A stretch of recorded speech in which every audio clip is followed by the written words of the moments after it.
Chapter 1. Losing Weight. Scott Carey knocked on the door of the Ellis condo unit, and Bob Ellis, everyone in Highland Acres still called him Dr. Bob, although he was 5 years retired, let him in. Well, Scott, here you are. 10 on the dot. Now, what can I do for you? Scott was a big man, 6'4" in his stocking feet, with a bit of a belly growing in front. I'm not sure. Probably nothing, but I have a problem. I hope not a big one, but it might be. One you don't want to talk to your regular doctor about? Ellis was 74, with thinning silver hair and a small limp that didn't slow him down much on the tennis court, which was where he and Scott had met and become friends. Not close friends, maybe, but friends, sure enough. Oh, I went and got a checkup, which was overdue. Blood work, urine, prostate, the whole 9 yards. Everything checked out. Cholesterol a little high, but still in the normal range. It was diabetes I was worried about. WebMD suggested that was the most likely. Until he knew about the clothes, that was. The thing with the clothes wasn't on any website, medical or otherwise. It certainly had nothing to do with diabetes. Ellis led him into the living room, where a big bay window overlooked the 14th green of the Castle Rock gated community, where he and his wife now lived. Dr. Bob played the occasional round, but mostly stuck to tennis.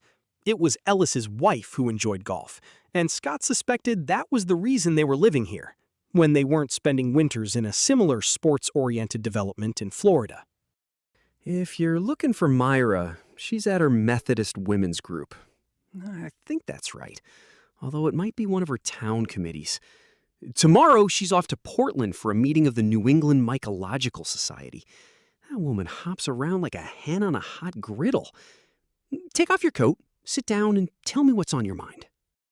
Although it was early October and not particularly cold, Scott was wearing a North Face parka. When he took it off and laid it beside him on the sofa, the pockets jingled. Would you like coffee, tea? I think there's a breakfast pastry if... I'm losing weight. That's what's on my mind. It's sort of funny, you know. I used to steer clear of the bathroom scale because these last 10 years or so, I haven't been crazy about the news I got from it. Now, I'm on it first thing every morning. I see. No reason for him to avoid the bathroom scale, Scott thought. The man was what his grandmother would have called a stuffed string. He'd probably live another 20 years if a wild card didn't come out of the deck. Maybe even make the century. I certainly understand the scale avoidance syndrome. Saw it all the time when I was practicing. I also saw the opposite, compulsive weighing, usually in bulimics and anorexics. You hardly look like one of those. He leaned forward, hands clasped between his skinny thighs. You do understand that I'm retired, don't you? I can advise, but I can't prescribe. And my advice will probably be for you to go back to your regular doctor and make a full disclosure. Scott smiled. I suspect my doc would want me in the hospital for tests right away. And last month, I landed a big job designing interlocking websites for a department store chain. I won't go into details, but it's a plum. I was very fortunate to get the gig. It's a large step up for me, and I can do it without moving out of Castle Rock. That's the beauty of the computer age. But you can't work if you fall ill. You're a smart guy, Scott, and I'm sure you know that weight loss isn't just a marker for diabetes. It's a marker for cancer, among other things. How much weight are we talking about? 28 pounds. Scott looked out the window and observed white golf carts moving over green grass beneath a blue sky. As a photograph, it would have looked good on the Highland Acres website. He was sure they had one. Everyone did these days. Even roadside stands selling corn and apples had websites. But he hadn't created it. He had moved on to bigger things. So far. Bob Ellis grinned, showing teeth that were still his own. That's a fair amount, all right. But my guess is you could stand to lose it.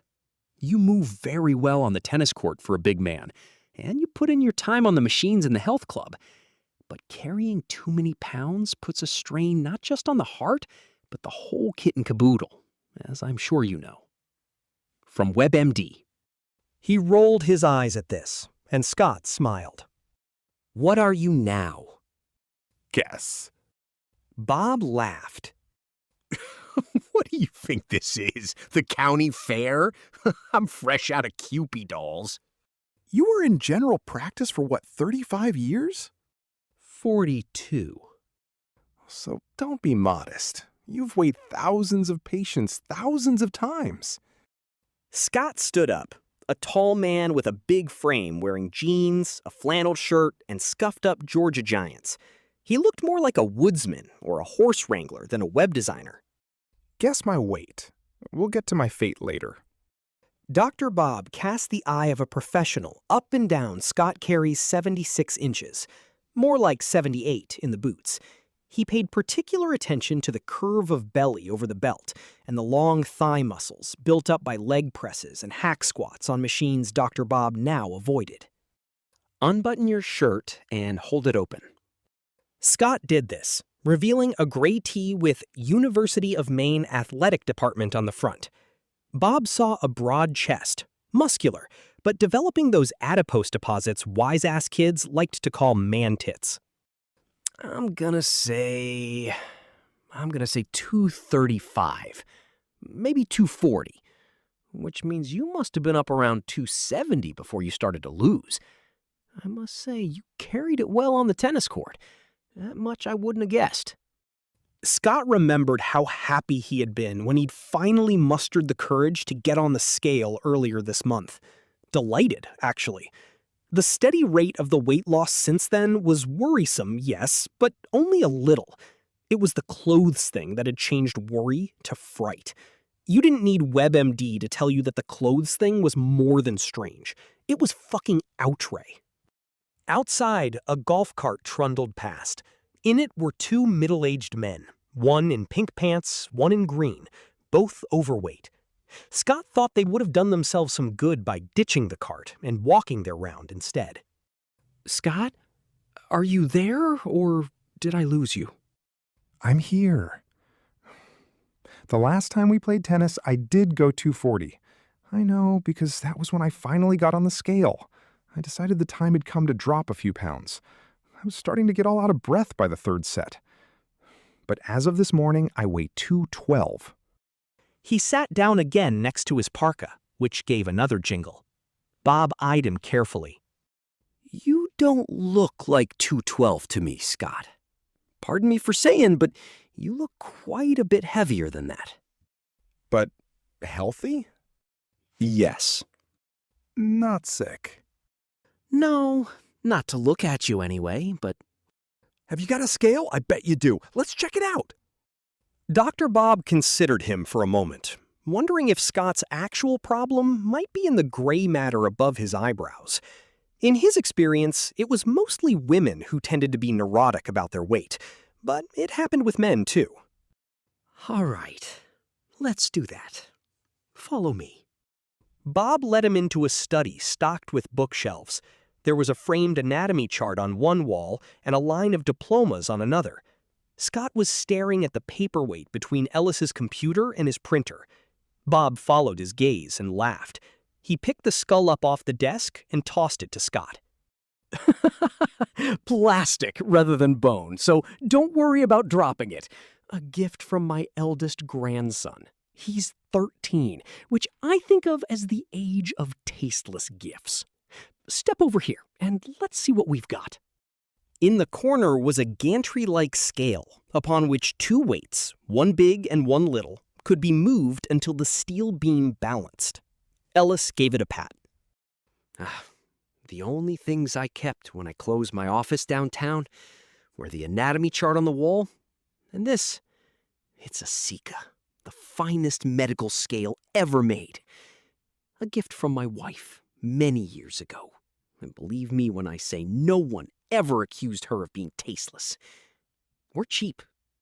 Is it accurate?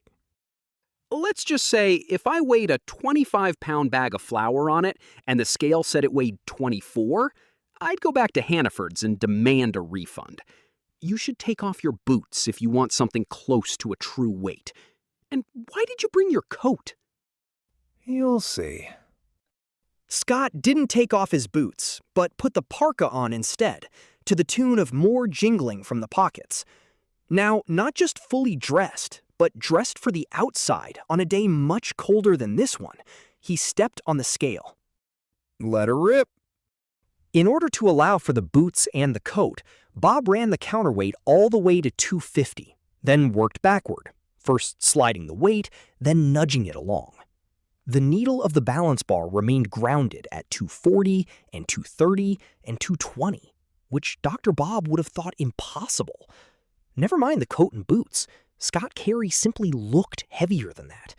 He could have been off in his estimate by a few pounds, but he had weighed too many overweight men and women to be this far off. The bar balanced at 212 pounds. I'll be dipped in pitch. I need to have this thing recalibrated. Don't think so. He stepped off the scale and put his hands in his coat pockets. From each, he took a fistful of quarters. Been saving these in an antique chamber pot for years. By the time Nora left, it was almost full. I must have 5 pounds of metal in each pocket, maybe more. Ellis said nothing. He was speechless. Now do you see why I didn't want to go to Dr. Adams? Scott let the coins slide back into his coat pockets with another jolly jingle. Let me be sure I have this right. You're getting the same weight at home? To the pound. My scale's an Ozeri step-on. Maybe not as good as this baby, but I've tested it and it's accurate. Now watch this. I usually like a little bump and grind music when I strip, but since we've undressed together in the club locker room, I guess I can do without it. Scott took off his parka and hung it on the back of a chair. Then, balancing with first one hand and then the other on Dr. Bob's desk, he took off his boots. Next came the flannel shirt. He unbuckled his belt, stepped out of his jeans, and stood there in his boxers, t-shirt, and socks. I could chuck these as well, but I think I've taken off enough to make the point. Because see, this is what scared me. The thing about the clothes. It's why I wanted to talk to a friend who could keep his mouth shut instead of my regular doc. How much would you say all that stuff weighs? With the coins? At least 14 pounds? Possibly as much as 18. Do you want to weigh them? No. He got back on the scale. There was no need to move the weights. The beam balanced at 212 pounds. Scott dressed, and they went back to the living room. Dr. Bob poured them each a tiny knock of Woodford Reserve, and although it was only 10 in the morning, Scott did not refuse. He took his down in a single swallow, and the whiskey lit a comforting fire in his stomach. Ellis took 2 delicate birdie sips, as if testing the quality, then tossed off the rest. It's impossible, you know. He said as he put the empty glass on an end table. Scott nodded. Another reason I didn't want to talk to Dr. Adams. Because it would be in the system. A matter of record. And yes, he'd have insisted you undergo tests in order to find out exactly what's going on with you. Although he didn't say so, Scott thought insisted was too mild. In Dr. Adams's consulting room, the phrase that had popped into his head was taken into custody. That was when he decided to keep his mouth shut and talk to his retired medical friend instead. You look 240. Is that how you feel? Not exactly. I felt a little plotty when I actually did weigh 240. I guess that's not a real word, but it's the best I can do. I think it's a good word, whether it's in the dictionary or not. It wasn't just being overweight, although I knew I was. It was that, and age, and... The divorce? Scott sighed. Sure, that too. It's cast a shadow over my life. It's better now. I'm better. But it's still there. Can't lie about that. Physically, though, I never felt bad. Still worked out a little, 3 times a week. Never got out of breath until the 3rd set, but just, plotty. Now I don't. Or at least, not so much. More energy. Scott considered, then shook his head. Not exactly. It's more like the energy I have goes further. No lethargy? No fatigue? No! No loss of appetite? I eat like a horse. One more question, and you'll pardon me, but I have to ask. Ask away. Anything. There's no way this is a practical joke, right? Pulling the leg of the old retired Sawbones? Absolutely not. I guess I don't have to ask if you've ever seen a similar case, but have you ever read about one? Ellis shook his head. Like you. It's the clothes that I keep coming back to. And the quarters in your coat pockets? Join the club, Scott thought. No one weighs the same naked as they do dressed. It's as much a given as gravity. Are there medical websites you can go on to see if there are any other cases like mine? Even ones that are sort of similar? I can and will, but I can tell you now there won't be. This isn't just outside my experience. I'd say it's outside human experience. Hell, I want to say it's impossible. If that is your scale and mine weigh true, and I have no reason to believe otherwise. What happened to you, Scott? What was the genesis? Did you, I don't know, get irradiated by something? Maybe get a lungful of some off-brand bug spray? Think. I have thought. So far as I can tell, there's nothing. But one thing's for sure. I feel better having talked to you, not just sitting on it. Scott stood up and grabbed his jacket. Where are you going? Home. I've got those websites to work on. It's a big deal. Although I have to tell you, it doesn't seem quite as big as it did. Ellis walked with him to the door. You say you've noted a steady weight loss. Slow, but steady. That's right. 1 pound or so a day. No matter how much you eat. Yes. And what if it continues? It won't. How can you be sure if it's outside of human experience? To this, Dr. Bob had no answer. Keep your mouth shut about this, Bob. Please. I will, if you promise to keep me informed. I'm concerned.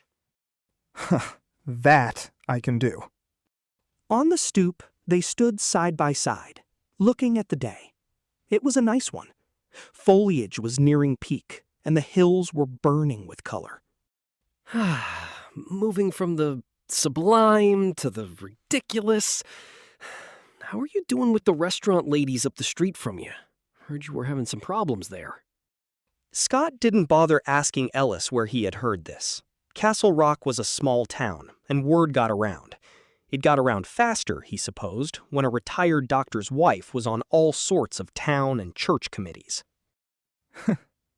If Miss McComb and Miss Donaldson heard you calling them ladies, you'd be in their black books. And given my current problem, they're not even on my radar. An hour later, Scott sat in his own study, part of a handsome 3-decker on Castle View above the town proper. A pricier address than he had been comfortable with, but Nora had wanted it, and he had wanted Nora. Now she was in Arizona, and he was left with a place that had been too big even when it had been the two of them. Plus the cat, of course. He had an idea she had found it harder to leave Bill than to leave him. Scott recognized that was a little bitchy, but how often the truth was. In the center of his computer screen, in big letters, were the words Hawkschild Cone Draft Site 4 Material. Hawkschild Cone wasn't the chain he was working for, had been out of business for nearly 40 years, But with a job as big as this one, it didn't hurt to be mindful of hackers, hence the pseudonym. When Scott double-clicked, a picture of an old-timey Hulshuld Cone department store appeared, eventually to be replaced by a much more modern building belonging to the actual company that had hired him. Below this, "You bring the inspiration, we bring the rest." It was this tossed-off tagline that had actually gotten him the job. Design skills were one thing, inspiration and clever sloganeering were another. When they came together, you had something special. He was special. This was his chance to prove it, and he intended to make the most of it. Eventually, he would be working with an ad agency, he understood that, and they would tinker with his lines and graphics, but he thought that slogan would stay. Most of his basic ideas would also stay. They were strong enough to survive a bunch of New York City hotshots. He double-clicked again, and a living room appeared on the screen. It was totally empty. There weren't even light fixtures. Outside the window was a green sward that just happened to be part of the Highland Acres golf course, where Myra Ellis had played many rounds. On a few occasions, Myra's foursome had included Scott's own ex-wife, who was now living, and presumably golfing, in Flagstaff. Bill D. Cat came in, gave a sleepy meow, and rubbed along his leg. Food zone. Few more minutes. As though a cat had any concept of minutes in particular, or time in general. As if I do, Scott thought. Time is invisible. Unlike weight.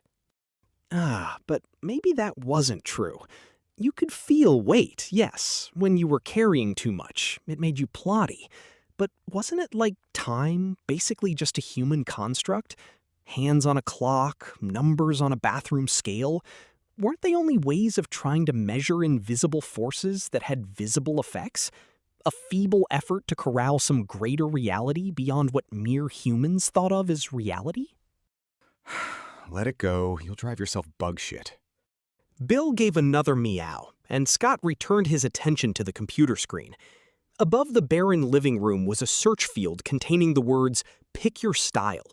Scott typed in "early American," and the screen came to life. Not all at once, but slowly, as if each piece of furniture were being picked out by a careful shopper and added to the whole.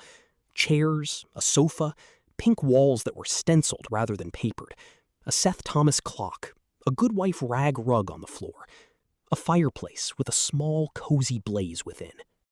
The overhead fixture held hurricane lamps on wooden spokes. Those were a little over the top for Scott's taste, but the salespeople he was dealing with loved them and assured Scott that potential customers would too. He could swipe and furnish a parlor, a bedroom, a study, all in early American. Or he could return to the search field and furnish those virtual reality rooms in colonial, garrison, craftsman, or cottage style. Today's job, however, was Queen Anne. Scott opened his laptop and began picking out display furniture. 45 minutes later, Bill was back, rubbing and meowing more insistently. Okay. He got up. He went into the kitchen, Bill D. Cat leading the way with his tail up.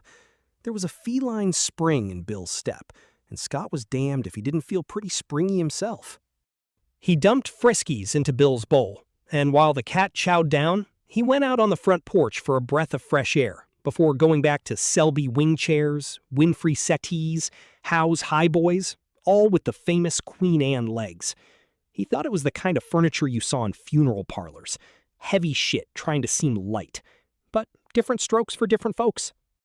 He was in time to see the ladies, as Dr. Bob had called them, coming out of their driveway and turning onto View Drive, long legs flashing beneath tiny shorts, blue for Deirdre McComb, red for Missy Donaldson. They were wearing identical t-shirts advertising the restaurant they ran downtown on Carbine Street. Following them were their nearly identical boxers, Dumb and Dee. What Dr. Bob had said as Scott was leaving, probably wanting no more than to end their meeting on a lighter note, now recurred. Something about Scott having a little trouble with the restaurant ladies. Which he was. Not a bitter relationship problem or a mysterious weight loss problem, more like a cold sore that wouldn't go away. Deirdre was the really annoying one, always with her faintly superior smile, the one that seemed to say, "Lord, help me to bear these fools." Scott made a sudden decision and hustled back to his study, taking a nimble leap over Bill, who was reclining in the hall, and grabbed his tablet. Running back to the porch, he opened the camera app. The porch was screened, which made him hard to see, and the women weren't paying any attention to him anyway. They ran along the packed dirt shoulder on the far side of the drive, with their bright white sneakers scissoring and their ponytails swinging. The dogs, stocky but still young and plenty athletic, pounded along behind. Scott had visited their home twice on the subject of those dogs, had spoken to Deirdre both times, and had borne that faintly superior smile patiently as she told him she really doubted that their dogs were doing their business on his lawn.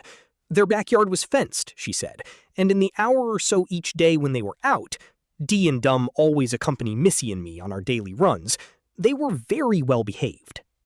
I think they must smell my cat. It's a territorial thing. I get that. And I understand you not wanting to leash them when you run, but I'd appreciate you checking out my lawn when you come back and policing it up if necessary. Policing. Seems a bit militaristic, but maybe that's just me. Whatever you want to call it. Mr. Carey, dogs may be, as you say, doing their business on your lawn, but they're not our dogs. Perhaps it's something else that's concerning you? It wouldn't be a prejudice against same-sex marriage, would it? Not at all. It's a prejudice against not wanting to step in a surprise package left by one of your boxers. Good discussion. She had said, still with that smile, not maddening as she might have hoped, but definitely irritating, and closed the door gently but firmly in his face. With his mysterious weight loss the farthest thing from his mind for the first time in days, Scott watched the two women running toward him with their dogs loping gamely along in their wake. Deirdre and Missy were talking as they ran, laughing about something. Their flushed cheeks shone with sweat and good health. The Macomb woman was clearly the better runner of the two, and just as clearly holding back a bit to stay with her partner. They were paying zero attention to the dogs, which was hardly neglect. View Drive wasn't a hotbed of traffic, especially in the middle of the day. And Scott had to admit that the dogs were good about keeping out of the road. In that, at least, they were well trained. Not going to happen today, he thought. It never does when you're prepared. Yet it would be pleasant to wipe that little quirk of a smile off Miss Macomb's. But it did happen. First, one of the boxers swerved. Then the other followed. Dee and Dum ran onto Scott's lawn and squatted side by side. Scott raised his tablet and snapped 3 quick photos. That evening, after an early supper of spaghetti carbonara followed by a wedge of chocolate cheesecake, Scott got on his Ozeri scale, hoping, as he always did these days, that things had finally started going the right way. They had not. In spite of the big meal he had just put away, the Ozeri informed him that he was down to 210.8 pounds. Bill was watching him from the closed toilet seat, his tail curled neatly around his paws. Well, Scott told him, it is what it is, right? As Nora used to say when she came home from those meetings of hers, life is what we make it, and acceptance is the key to all our affairs. Bill yawned. But we also change the things we can, don't we? You hold the fort. I'm going to pay you a visit. He grabbed his iPad and jogged the quarter-mile to the renovated farmhouse where Macomb and Donaldson had lived for the last 8 months or so, since opening Holy Free Holy. He knew their schedule pretty well, in the offhand way one gets to know one's neighbors' comings and goings, and this would be a good time to catch Deirdre alone. Missy was the chef at the restaurant, and usually left to start dinner prep around 3. Deirdre, who was the out-front half of the partnership, came around 5. She was the one in charge, Scott believed, both at work and at home. Missy Donaldson impressed him as a sweet little thing who looked at the world with a mixture of fear and wonder. More of the former than the latter, he guessed. Did Macomb see herself as Missy's protector as well as her partner? Maybe. Probably. He mounted the steps and rang the doorbell. At its chime, Dee and Dum began to bark in the backyard. Deirdre opened the door. She was dressed in a pretty, figure-fitting dress that would no doubt look smashing as she stood at the hostess stand and then showed parties to their various tables. Her eyes were her best feature, a bewitching shade of greeny gray and up-tilted a bit at the corners. "Oh, Mr. Carey," she said. "how really nice to see you." And the smile, which said how really boring to see you. "I'd love to invite you in, but I have to get down to the restaurant. Lots of reservations tonight. Leaf peepers, you know." I won't keep you. Scott said, smiling his own smile. I just dropped by to show you this. And he held up his iPad so she could observe Dee and Dum squatting on his front lawn and shitting in tandem. She looked at it for a long time, the smile fading. Seeing that didn't give him as much pleasure as he had expected. "All right," she said at last. The artificial lilt had gone out of her voice. Without it, she sounded tired and older than her years, which might number 30. "You win." It's not about winning, believe me. As it came out of his mouth, Scott remembered a college teacher once remarking that when someone added "believe me" to a sentence, you should beware. "You've made your point, then. I can't come down and pick it up now. And Missy's already at work. But I will after we close. You won't even need to turn on your porch light. I should be able to see the leavings by the street light." You don't need to do that. Scott was starting to feel slightly mean and in the wrong somehow. "You win," she'd said. I've already bagged it up. "What? Wanted to get one up on me? If that was it, mission accomplished. From now on, Missy and I will do our running down in the park. There will be no need for you to report us to the local authorities. Thank you, and good evening." Dr. Bob called him 2 days later to ask if there had been any change. Scott told him things were progressing as before. He was down to 207.6. That's pretty damn regular. Getting on the bathroom scale is like watching the numbers go backward on a car odometer. But still no change in your physical dimensions? Waist size, shirt size? I'm still a 40 waist and a 34 leg. I don't need to tighten my belt or let it out, although I'm eating like a lumberjack. Eggs, bacon, and sausage for breakfast, sauces on everything at night. I gotta be at least 3,000 calories a day, maybe 4. Did you do any research? I did. So far as I can tell, there's never been a case like yours.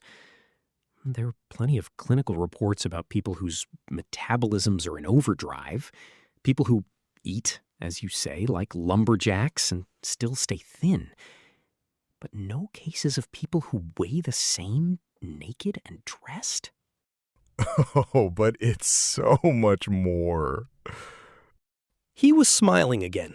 He smiled a lot these days, which was probably crazy given the circumstances. He was losing weight like a late-stage cancer patient, but the work was going like gangbusters, and he had never felt more cheerful. Sometimes when he needed a break from the computer screen, he put on Motown and danced around the room with Bill D. Katz staring at him as if he'd gone mad. Tell me the more. This morning, I weighed 208 flat, straight out of the shower and buck naked. I got my hand weights out of the closet, the 20-pounders, and stepped on the scales with one in each hand. Still 208 flat. Silence on the other end for a moment. Then Ellis spoke. You're shitting me. Bob, if I'm lying, I'm dying. More silence. It's as if you've got some kind of weight-repelling force field around you. I know you don't want to be poked and prodded, but this is an entirely new thing, and it's big. There could be implications we can't even conceive of. I don't want to be a freak. Put yourself in my place. Will you at least think about it? I have. A lot. And I have no urge to be a part of Inside View's tabloid Hall of Fame, with my picture right between the Night Flyer and Slender Man. Also, I've got my work to finish. I've promised Nora a share of the money, even though the divorce was final before I got the job, and I'm pretty sure she can use it. How long will that take? Maybe 6 weeks. Of course, there'll be revisions and test runs that'll keep me busy into the new year, but 6 weeks to finish the main job. If this continues at the same rate, you'd be down around 165 by then. But still looking like a mighty man. There's that. You sound remarkably cheery, considering what's going on with you. I feel cheerful. That might be nuts, but it's true. Sometimes I think this is the world's greatest weight loss program. Yes. But where does it end? One day, not long after his phone conversation with Dr. Bob, there came a light knock at Scott's front door. If he'd had his music turned up any louder, today it was the Ramones, he never would have heard it, and his visitor might have gone away. Probably with relief, because when he opened the front door, Missy Donaldson was standing there, and she looked scared half to death. It was the first time he'd seen her since taking the photos of Dee and Dum relieving themselves on his lawn. He supposed Deirdre had been as good as her word, and the women were now exercising their dogs in the town park. If they were allowing the boxers to run free down there, they really might run afoul of the animal control guy, no matter how well behaved the dogs were. The park had a leash law. Scott had seen the signs. Miss Donaldson. Hello. It was also the first time he'd seen her alone, and he was careful not to step over the threshold or make any sudden moves. She looked like she might leap down the steps and run away like a deer if he did. She was blonde, not as pretty as her partner, but with a sweet face and clear blue eyes. There was a fragility about her, something that made Scott think of his mother's decorative china plates. It was hard to imagine this woman in a restaurant kitchen, moving from pot to pot and skillet to skillet through the steam, plating veggie dinners and bossing around the help while she did it. Can I help you? Would you like to come in? I have coffee. Or tea, if you prefer. She was shaking her head before he was halfway through these standard offers of hospitality and doing it hard enough to make her ponytail flip from one shoulder to the other. I just came to apologize for Deirdre. There's no need to do that. And no need to take your dogs all the way down to the park either. All I ask is that you carry a couple of poop bags and check out my lawn on your way back. That's not too much to ask, is it? No, not at all. I even suggested it to Deirdre. She almost snapped my head off. Scott sighed. I'm sorry to hear that. Miss Donaldson? You can call me Missy if you like. Looking down and blushing slightly, as if she'd made a remark that might be taken for risque. I would like that, because all I want is for us to be good neighbors. Most of the folks up here on the view are, you know? And I seem to have gotten off on the wrong foot, although how I could have gotten off on the right one, I don't know. Still looking down, she replied. We've been here for almost 8 months, and the only time you've really talked to us, either of us, was when our dogs messed on your lawn. This was truer than Scott would have liked. I came up with a bag of donuts after you moved in, but you weren't at home. He thought she would ask why he hadn't tried again, but she didn't. I came to apologize for Deirdre, but I also wanted to explain her. She raised her eyes to his. It took an obvious effort. Her hands were clenched together at the waist of her jeans, but she did it. She's not mad at you, really. Well, she is, but you're not the only one. She's mad at everybody. Castle Rock was a mistake. We came here because the place was almost business ready. The price was right, and we wanted to get out of the city. Boston, I mean. We knew it was a risk, but it seemed like an acceptable one. And the town is so beautiful. Well, you know that, I guess. Scott nodded. But we're probably gonna lose the restaurant. If things don't turn around by Valentine's Day for sure. That's the only reason she let them put her on that poster. She won't talk about how bad things are, but she knows it. We both do. She said something about the leaf peepers, and everyone says last summer was especially good. The summer was good. As for the leaf peepers, we get some, but most of them go further west, into New Hampshire. North Conway has all those outlet stores to shop in and more touristy stuff to do. I guess when winter comes, we'll get the skiers passing through on their way to Bethel or Sugarloaf. Scott knew most skiers bypassed the Rock, taking Route 2 to the western Maine ski areas. But why bum her out more than she already was? Only when winter comes. We'd need the locals to pull us through. You know how it is. You must. The locals trade with other locals during the cold weather, and it's just enough to tide them over until the summer people come back. The hardware store, the lumber yard, Patsy's diner, they make do through the lean months. Only not many locals come to Friholy. Some, but not enough. Deidre says it's not just because we're lesbians, but because we're married lesbians. I don't like to think she's right, but I think she is. I'm sure. He trailed off. That it isn't true? How in hell did he know when he'd never even considered it? Sure of what? Not in a snotty way, but in an honestly curious one. He thought of his bathroom scale again and the relentless way the numbers rolled back. Actually, I'm sure of nothing. If it's true, I'm sorry. You should come down for dinner some night. This might have been a snide way of telling him she knew he'd never taken a meal at Holy Frihole, but he didn't think so. He didn't think this young woman had much in the way of snideness in her. I will. I assume you do have frijoles? She smiled. It lit her up. Oh, yes, many kinds. He smiled back. Stupid question, I guess. I have to go, Mr. Carey. Scott. She nodded. All right, Scott. It's good to talk to you. It took all my courage to come down here, but I'm glad I did. She held out her hand. Scott shook it. Just one favor. If you happen to see Deirdre, I'd appreciate you not mentioning that I came to see you. Done deal.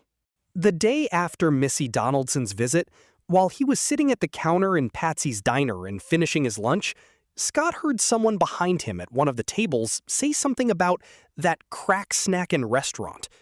Laughter followed. Scott looked at his half-eaten wedge of apple pie and the scoop of vanilla ice cream now puddling around it. It had looked good when Patsy set it down, but he no longer wanted it. Had he heard such remarks before and just filtered them out, the way he did with most overheard but unimportant, to him at least, chatter? He didn't like to think so, but it was possible. Probably gonna lose the restaurant, she'd said. We'd have to count on the locals to pull us through. She'd used the conditional tense, as if Holy Frihole already had a for sale or lease sign in the window. He got up, left a tip under his dessert plate, and paid his check. Couldn't finish the pie? My eyes were a little bigger than my stomach. Which wasn't true. His eyes and stomach were the same size they'd always been. They just weighed less. The amazing thing was that he didn't care more, or even worry much.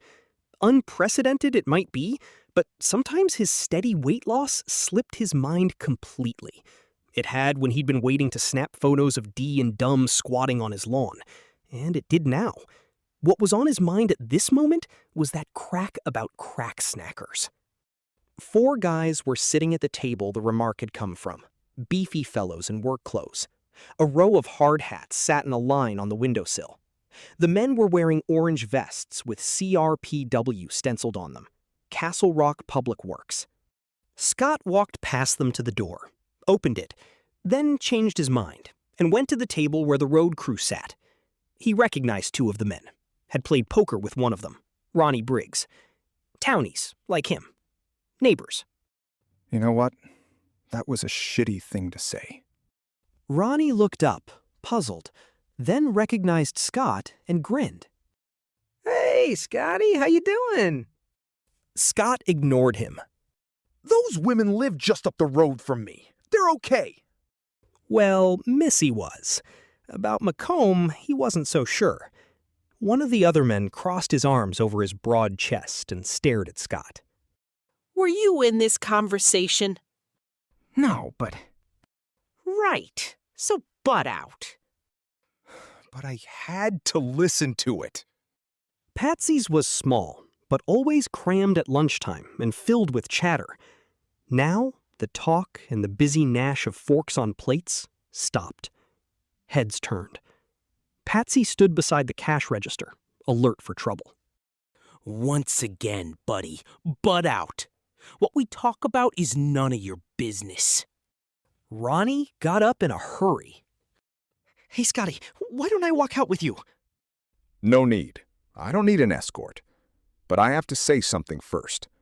If you eat there, the food is your business. You can criticize it all you want. What those women do in the rest of their lives is not your business. Got it? The one who had asked Scott if he had been invited into their conversation uncrossed his arms and stood up. He wasn't as tall as Scott, but he was younger and muscular. Red had crept up his broad neck and into his cheeks. You need to take your loud mouth out of here before I punch it for you. None of that. None of that now. Scotty, you need to leave. He stepped out of the diner without argument and took a deep breath of the cool October air. There was a knock on the glass from behind him. Scott turned and saw Bull Neck looking out. He raised a finger as if to say, hang on a second. There were all sorts of posters in Patsy's window. Bull Neck pulled one of them free, walked to the door, and opened it. Scott balled his fists. He hadn't been in a fist fight since grammar school, an epic battle that had lasted 15 seconds, 6 punches thrown, 4 of them clean misses. But he was suddenly looking forward to this one. He felt light on his feet, more than ready. Not angry. Happy. Optimistic. Float like a butterfly, sting like a bee, he thought. Come on, big boy. But Bullneck didn't want to fight. He crumpled up the poster and threw it on the sidewalk at Scott's feet. Here's your girlfriend. Take it home and jerk off over it, why don't you? Short of rape, it's the closest you'll ever get to fucking her. He went back in and sat down with his mates, looking satisfied. Case closed. Aware that everyone in the diner was looking at him through the window, Scott bent down, picked up the crumpled poster, and walked away toward no place in particular, just wanting not to be stared at. He didn't feel ashamed of himself or stupid for starting something in the diner where half of the rock ate lunch, but all those interested eyes were annoying. It made him wonder why anyone would want to get up on a stage to sing or act or tell jokes. He smoothed out the ball of paper, and the first thing he thought of was something Missy Donaldson had said. That's the only reason she let them put her on that poster. Them, it seemed, was the Castle Rock Turkey Trot Committee. In the center of the sheet was a photo of Deirdre Macomb. There were other runners, most of them behind her. A big number 19 was pinned to the waistband of her tiny blue shorts. Above them was a t-shirt with New York City Marathon 2011 on the front. On her face was an expression Scott would not have associated with her: blissful happiness.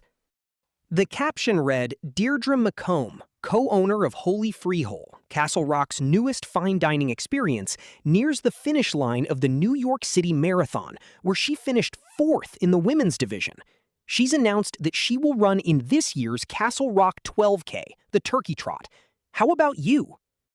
The details were below the caption. Castle Rock's annual Thanksgiving race would take place on the Friday following the holiday, starting at the rec department on Castleview and finishing downtown at the Tin Bridge. All ages were welcome. Adult entrance fee $5 for locals, $7 for out-of-towners, and $2 for those under 15. Sign up at the Castle Rock Rec Department. Looking at the bliss on the face of the woman in the photo, runner's high at its purest, Scott understood that Missy hadn't been exaggerating about Holy Frijole's life expectancy. Not in the slightest. Deirdre McComb was a proud woman with a high opinion of herself, and quick, much too quick, in Scott's opinion, to take offense. Her allowing her picture to be used this way, probably just for that mention of Castle Rock's newest fine dining experience, had to be a Hail Mary pass. Anything at all to bring in a few more customers, if only to admire those long legs standing beside the hostess station. He folded the poster, tucked it into the back pocket of his jeans, and walked slowly down Main Street, looking in shop windows as he went. There were posters in all of them. Posters for bean suppers, posters for this year's giant yard sale in the parking lot of Oxford Plains Speedway, posters for Beano at the Catholic Church, and a potluck dinner at the fire station. He saw the turkey trot poster in the window of Castle Rock Computer Sales and Service, but nowhere else until he reached the Book Nook, a tiny building at the end of the street. He went in, browsed a little, and grabbed a picture book from the discount table. New England Fixtures and Furnishings. Might not be anything in it he could use in his project, where the first stage was nearing completion anyway. But you never knew. While he was paying Mike Badalamite, the owner and sole employee, he remarked on the poster in the window and mentioned that the woman on it was his neighbor. Yeah, Deirdre McComb was a star runner for almost 10 years. She would have been in the Olympics back in 12, except she broke her ankle. Tough luck. Never even tried out in 16, I understand. I guess she's retired from the major competitions now, but I can't wait to run with her this year. Not that I'll be running with her long once the starting gun goes off. She'll blow the competition away. Men as well as women? Mike laughed. Buddy, they didn't call her the Malden Flash for nothing. Malden's where she originally came from. I saw a poster in Patsy's, and one in the window of the computer store, and the one in your window. Nowhere else. What's up with that? Mike's smile went away. Nothing to be proud of. She's a lesbian. That would probably be okay if she kept it to herself. No one cares what goes on behind closed doors. She has to introduce that one who cooks at Frijole as her wife. A lot of people around here see that as a big old screw you. So businesses won't put up the posters, even though the entry fees benefit the rec, just because she's on them? After having Bullneck throw the poster from the diner at him, these weren't even real questions, just a way of getting it straight in his mind. In a way, he felt as he had at 10, when the brother of his best friend had sat the younger boys down and told them the facts of life. Now, as then, Scott had had a vague idea of the whole, but the specifics were still amazing to him. People really did that? Yes, they did. Apparently, they did this as well. They're gonna be replaced with new ones. I happen to know because I'm on the committee. It was Mayor Coughlin's idea. You know Dusty, the king of compromise. The new ones will show a bunch of turkeys running down Main Street. I don't like it, and I didn't vote for it, but I understand the rationale. The town just gives the rec a pittance. $2,000. That's not enough to maintain the playground, let alone all the other stuff we do. The turkey trot brings in almost $5,000, but we have to get the word out. So, just because she's a lesbian? A married lesbian. That's a deal breaker for lots of folks. You know what Castle County's like, Scott. You've lived here for, 25 years? Over 30. Yeah, and solid Republican. Conservative Republican. The county went for Trump 3-1 in 16, and they think our stone-brained governor walks on water. If those women had kept it on the down low, they would have been fine. But they didn't. Now there are people who think they're trying to make some kind of statement. Myself, I think they were either ignorant about the political climate here or plain stupid. Good food, though. Have you been there? Not yet, but I plan to go. Well, don't wait too long. Come next year at this time, there's apt to be an ice cream shop in there. Chapter 2. Holy Free Holy. Instead of going home, as he had intended, Scott walked to the town common to page through his new purchase and look at the photos. He strolled along the other side of Maine and saw what he now thought of as the Deirdre poster one more time in the knit and yarn shop. Nowhere else. Mike had kept saying they and those women, but he really doubted that. It was all about Macomb. She was the in-your-face half of the partnership. He thought Missy Donaldson would have been happy to keep it on the DL. That half of the partnership would have serious problems saying boo to a goose. But she came to see me, he thought, and she said a lot more than boo. That took guts. Yes, and he had liked her for it. He put New England fixtures and furnishings on the park bench and began to jog up and down the steps of the bandstand. It wasn't exercise he craved, just movement. I've got ants in my pants, he thought, not to mention bees in my knees. And it wasn't like climbing the steps, more like springing up them. He did it half a dozen times, then went back to his bench, interested to find he wasn't out of breath, and his pulse was only slightly elevated. He took out his phone and called Dr. Bob. The first thing Ellis asked about was his weight. 204 as of this morning? Listen, have you... So it's continuing. Have you thought any more about getting serious and really digging into this?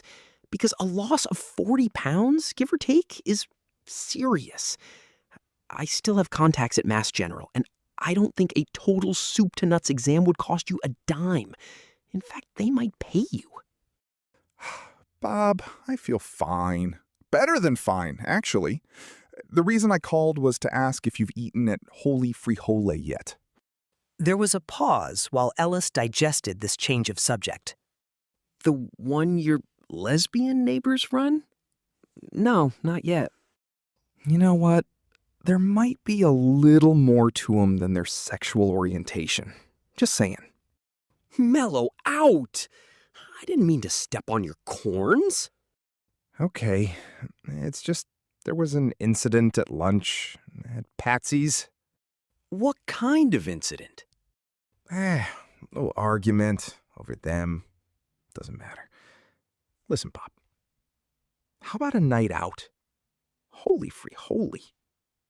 Dinner. I'll buy. When were you thinking? How about tonight? I can't tonight, but I could on Friday. Myra's going to spend the weekend at her sister's down in Manchester, and I'm a lousy cook. It's a date. A man date? Next you'll be asking me to marry you. That would be bigamy on your part, and I will lead you not into temptation. Just do one thing for me. You make the reservation. Still sideways with them? Wouldn't it be better to just give it a pass? There's a nice Italian place in Bridgeton. Nope. I've got my face fixed for Mexican. I guess I can make the reservation. Although, if what I'm hearing about that place is true, I hardly think one will be necessary. Scott picked Ellis up on Friday because Dr. Bob no longer liked to drive at night. The ride down to the restaurant was short, but long enough for Bob to tell Scott the real reason he had wanted to put off their mandate until Friday. He didn't want to get into a squabble with Myra, who was on church and town committees that had no love for the two women who ran the Rock's newest fine dining experience. You're kidding. Unfortunately not. Myra's open-minded on most subjects, but when it comes to sexual politics, let's just say she was raised a certain way. We might have argued, perhaps even bitterly, if I didn't believe shouting matches between husband and wife in old age are undignified. Will you tell her you visited the Rock's Mexican vegetarian den of iniquity? If she asks where I ate on Friday night, yes. Otherwise, I'll keep my mouth shut. As will you. As will I. Here we are. Thanks for doing this with me, Bob. I'm hoping it will put things right. It did not. Deirdre was at the hostess stand, not wearing a dress tonight, but a white shirt and tapered black slacks that showcased those admirable legs. Dr. Bob entered ahead of Scott, and she smiled at him. Not the slightly superior one, with the lips closed and the eyebrows raised, but a professionally welcoming one. Then she saw Scott, and the smile went away. She gave him a cool appraisal with those green-gray eyes, as if he were a bug on a microscope slide, then dropped them and grabbed a couple of menus.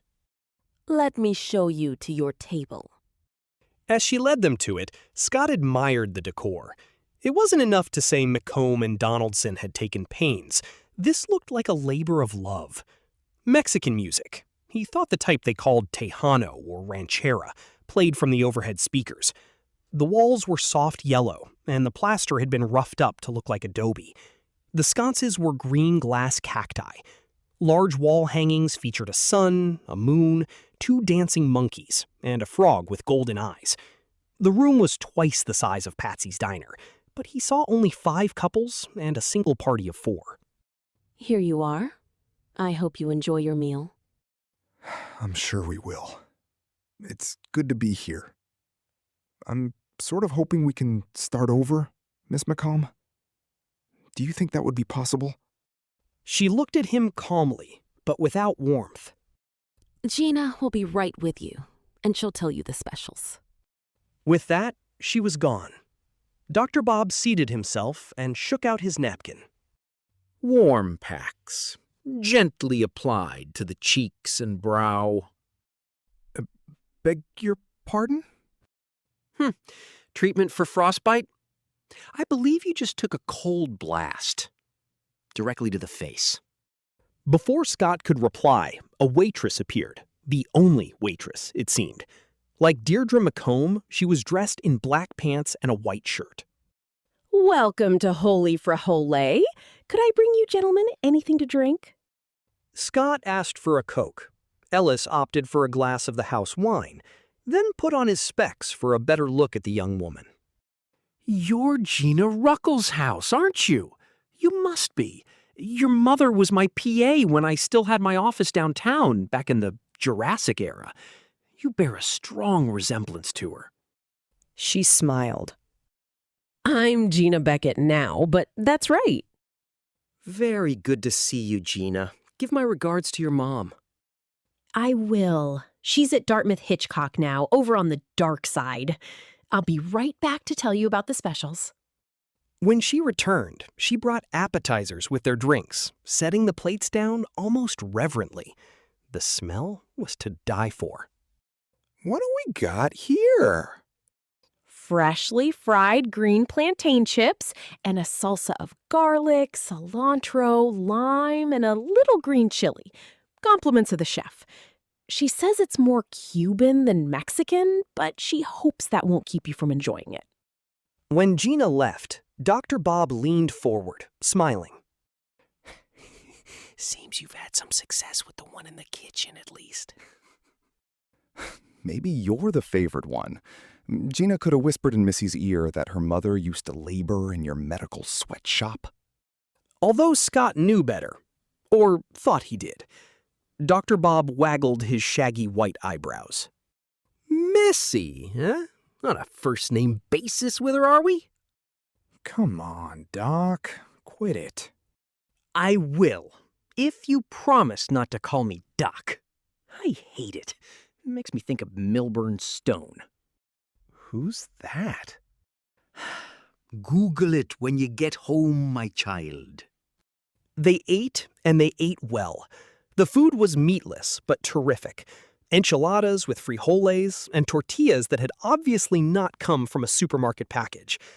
As they ate, Scott told Ellis about his little set-to in Patsy's, and about the posters featuring Deirdre McComb, soon to be replaced by less controversial ones starring a flock of cartoon turkeys. He asked if Myra had been on that committee. No, that's one she missed. But I'm sure she would have approved the change. With that, he turned the conversation back to Scott's mysterious weight loss, and the more mysterious fact that he appeared not to have changed physically. And of course, the most mysterious fact of all, whatever he wore or carried that was supposed to weigh him down, didn't. A few more people came in, and the reason Macomb was dressed like a waitress became clear. She was one, at least tonight, maybe every night. The fact that she was doing double duty made the restaurant's economic position even clearer. The corner cutting had begun. Gina asked them if they wanted dessert. Both demurred. Oh, I couldn't eat another bite. But please, tell Miss Donaldson it was superb. Dr. Bob put 2 thumbs up. She'll be so pleased. I'll be back with your check. The restaurant was emptying rapidly. Only a few couples left, sipping after-dinner drinks. Deirdre was asking those departing how their meals had been and thanking them for coming. Big smiles. But no smiles for the 2 men at the table beneath the frog tapestry. Not even a single look in their direction. It's as if we have the plague, Scott thought. And you're sure you feel fine? No heartbeat arrhythmia, no dizzy spells, excessive thirst? None of that. Pretty much the opposite. Want to hear an interesting thing? He told Ellis about jogging up and down the bandstand steps, almost bouncing up and down them, and how he had taken his pulse afterward. Not resting pulse, but pretty damn low. Under 80. Also, I'm not a doctor, but I know what my body looks like, and there's been no wasting in the muscles.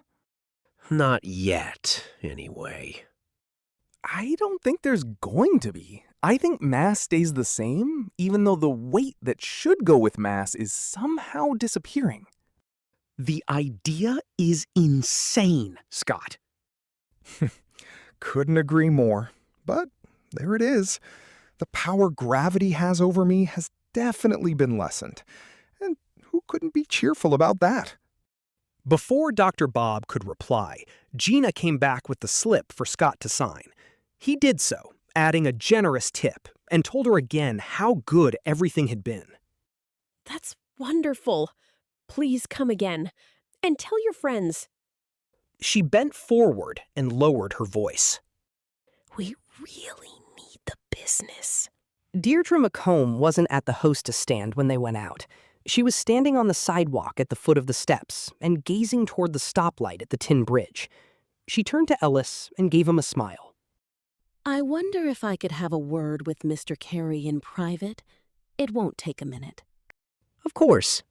Scott, I'm going across the street to inspect the contents of the bookshop window. Just give me a honk when you're ready to roll. Dr. Bob crossed Main Street, deserted as it usually was by 8 o'clock, the town tucked in early, and Scott turned to Deirdre. Her smile was gone. He saw she was angry. He had hoped to make things better by eating at Holy for Holy, but instead he had made them worse. He didn't know why that should be, but it pretty clearly was. What's on your mind, Miss Macomb? If it's still the dogs? How could it be when we now run them in the park? Or try to, at least. Their leashes are always getting tangled. You can run them on the view. I told you that. It's just a matter of picking up their... Never mind the dogs. That subject is closed. What needs to be closed is your behavior. We don't need you standing up for us in the local grease pit and restarting a lot of talk that had just begun to die down. If you believe it's dying down, you haven't seen how few shop windows have your picture in them, Scott thought. What he said was, Patsy's is the farthest thing in the world from a grease pit. She may not serve your kind of food there, but it's clean. Clean or dirty, that's not the point. If standing up needs to be done, I'll do it. We don't need you to play Sir Galahad. For one thing, you're a little too old for the part. For another, you're a little too overweight. Given Scott's current condition, this jab entirely missed the mark, but he felt a certain sour amusement at her employment of it. She would have been infuriated to hear a man say some woman was a little too old and a little too overweight to play the part of Guinevere. Her eyes had flicked down his shirt front. I hear ya. Point taken. She seemed momentarily disconcerted by the mildness of his reply, as if she had swung at an easy target and somehow missed entirely. Are we done, Miss McComb? One other thing. I want you to stay away from my wife. So she knew he and Donaldson had talked, and now it was Scott's turn to hesitate. Had Missy told McComb that she had gone to Scott, or had she, perhaps in order to keep the peace, told McComb that Scott had come to her? If he asked, he might get her in trouble, and he didn't want to do that. He was no marriage expert, his own being a fine case in point, but he thought the problems with the restaurant were already putting the couple's relationship under enough strain. All right. Now are we done? Yes, good discussion. He watched her mount the steps, slim and quick in her black pants and white shirt.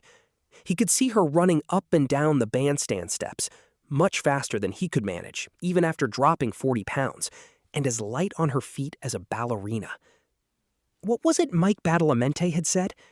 I can't wait to run with her. Not that I'll be running with her long. God had given her a beautiful body for running, and Scott wished to God she was enjoying it more. He guessed that behind the superior smile, Deirdre McComb wasn't enjoying much these days. Miss McComb? She turned, waited. It really was a fine meal. Good. I suppose you've already passed that on to Missy by way of Gina, but I'm happy to pass it on again. And now that you've been here and shown yourself to be on the side of the politically correct angels, why don't you stick to Patsy's? I think we'll all be more comfortable that way. She went inside. Scott stood on the sidewalk for a moment, feeling what? It was such a weird mix of emotions that he guessed there was no single word for it. Chastened, yes. Slightly amused, check. A bit pissed off. But most of all, sad. Here was a woman who didn't want an olive branch, and he had believed, naively it seemed, that everyone wanted one of those. Probably Dr. Bob's right, and I'm still a child, he thought. Hell, I don't even know who Milburn Stone was. The street was too quiet for him to feel okay about even a short honk, so he went across the street and stood beside Ellis at the window of the book nook. Get it straightened out? Not exactly. She told me to leave her wife alone. Then I suggest you do that. He drove Ellis home, and mercifully, Dr. Bob didn't spend any of the trip importuning Scott to check into Mass General, the Mayo, the Cleveland Clinic, or NASA. Instead, as he got out, he thanked Scott for an interesting evening and told him to stay in touch. Of course I will. We're sort of in this together now. That being the case, I wonder if you'd come over. Perhaps Sunday. Myra won't be back, and we could watch the Patriots upstairs, instead of in my poor excuse for a man cave. Also, I'd like to take some measurements. Start keeping a record. Would you allow that much? Yes to the football, no to the measurements, at least for now, okay? I accept your decision. That really was a fine meal. I didn't miss the meat at all. Neither did I. But this wasn't precisely true. When he got home, he made himself a salami sandwich with brown mustard. Then he stripped and stepped on the bathroom scale. He had declined the measurements because he was sure Dr. Bob would also want to weigh in each time he checked Scott's muscle density. And he had an intuition, or perhaps it was some deep physical self-knowledge, which now proved to be correct. He had been at a little over 201 that morning. Now, after a big dinner followed by a hefty snack, he was at 199. The process was speeding up. Chapter 3. The Wager. That was a gorgeous late October in Castle Rock, with day after day of cloudless blue skies and warm temperatures. The politically progressive minority spoke of global warming. The more conservative majority called it an especially fine Indian summer that would soon be followed by a typical Maine winter. Everyone enjoyed it. Pumpkins came out on stoops, black cats and skeletons danced in the windows of houses. Trick-or-treaters were duly warned at an elementary school assembly to stay on the sidewalks when the big night came and only take wrapped treats. The high schoolers went in costume to the annual Halloween dance in the gym, for which a local garage band, Big Top, renamed themselves Pennywise and the Clowns. In the 2 weeks or so since his dinner with Ellis, Scott continued to lose weight at a slowly accelerating pace. He was down to 180, a total drop of 60 pounds, but he continued to feel fine, tip-top, in the pink. On Halloween afternoon, he drove to the CVS drugstore in Castle Rock's new strip mall and bought more Halloween candy than he would probably need. Residents of The View didn't get a lot of costumed customers these days. There had been more before the collapse of the suicide stairs a few years earlier. But whatever the little beggars didn't take, he would eat himself. One of the benefits of his peculiar condition, aside from all the extra energy, was how he could eat as much as he wanted without turning into a podge. He supposed all the fats might be playing hell with his cholesterol, but he had an idea they weren't. He was in the best shape of his life, despite the deceptive roll hanging over his belt, and his frame of mind was better than it had been since the days when his courtship of Nora Kenner had been in full flower. In addition to all that, his department store clients were delighted with his work, convinced, fallaciously, Scott was afraid, that the multiple websites he had crafted would turn their bricks-and-mortar business around. He had recently received a check for $582,674.50. Before banking it, he photographed it. He was sitting here in a little Maine town, working from his home study, and he was next door to rich. He had seen Deirdre and Missy only twice, and from a distance, running in the park, Dee and Dumb on long leashes, and not looking happy about it. When Scott got back from his drugstore errand, he started up his walk, then diverted to the elm tree in his front yard. The leaves had turned, but thanks to the warmth of that fall season, most of them were still on the tree, rustling gently. The lowest branch was 6 feet over his head, and it looked inviting. He dropped the bag with the candy in it, raised his arms, flexed his knees, and jumped. He caught the branch easily, a thing he couldn't have come close to doing a year ago. No wasting in his muscles. They still thought they were supporting a man who weighed 240. It made him think of old TV footage showing the astronauts who'd landed on the moon taking ginormous leaps. He dropped to the lawn, picked up the bag, and went to the porch steps. Instead of walking up them, he flexed again and jumped all the way to the stoop. It was easy. He put the candy in a bowl by the front door and went into his study. He turned on his computer, but didn't open any of the work files scattered across the desktop.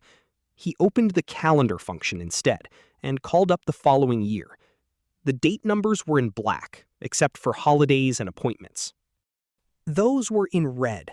Scott had marked only one appointment for next year, May 3rd. The notation, also in red, consisted of a single word, 0. When he deleted it, May 3rd turned black again. He selected March 31st and typed 0 in the square. That now looked to him like the day when he would run out of weight, unless the rate of loss kept speeding up, which might happen. In the meantime, however, he intended to enjoy life. Scott felt he owed it to himself. After all, how many people with a terminal condition could say they felt absolutely fine? Sometimes he thought of a saying Nora had brought home from her AA meetings. The past is history, the future's a mystery. It seemed to fit his current situation pretty well. He got his first costumed customers around 4 o'clock, and the last ones just past sunset. There were ghosts and goblins, superheroes and stormtroopers. One child was amusingly got up as a blue and white post office box, with his eyes peeking out through the slot. Scott gave most of the kids 2 of the mini-sized candy bars, but the mailbox got 3, because he was the best. The younger children were accompanied by their parents. The latecomers, a bit older, were mostly on their own. The last pair, a boy-girl combo who were supposed to be, maybe, Hansel and Gretel, showed up at just after 6:30. Scott gave them each a couple of treats so they wouldn't trick him. Around 9 or 10, they didn't look particularly tricksy, and asked if they'd seen any others in the neighborhood. Nope, I think we're the last ones. She kept wanting to fix her hair. What did you get up the street? Anything nice? It had just occurred to him that Missy might have created some special Halloween treats, chocolate-dipped carrot sticks or something of that ilk. The little girl's eyes went round. Our mother told us not to go there because those aren't nice ladies.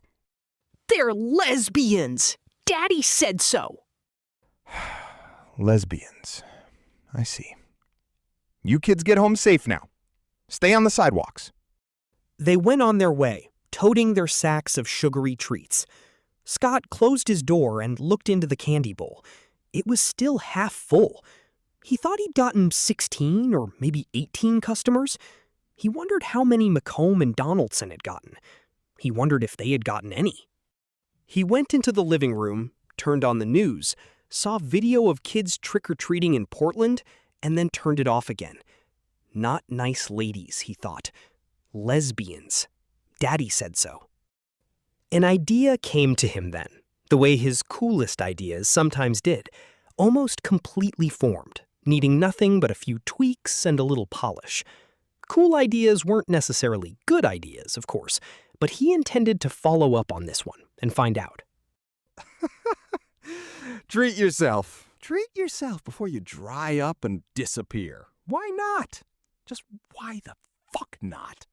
Scott walked into the Castle Rock Rec at 9 the next morning with a $5 bill in his hand.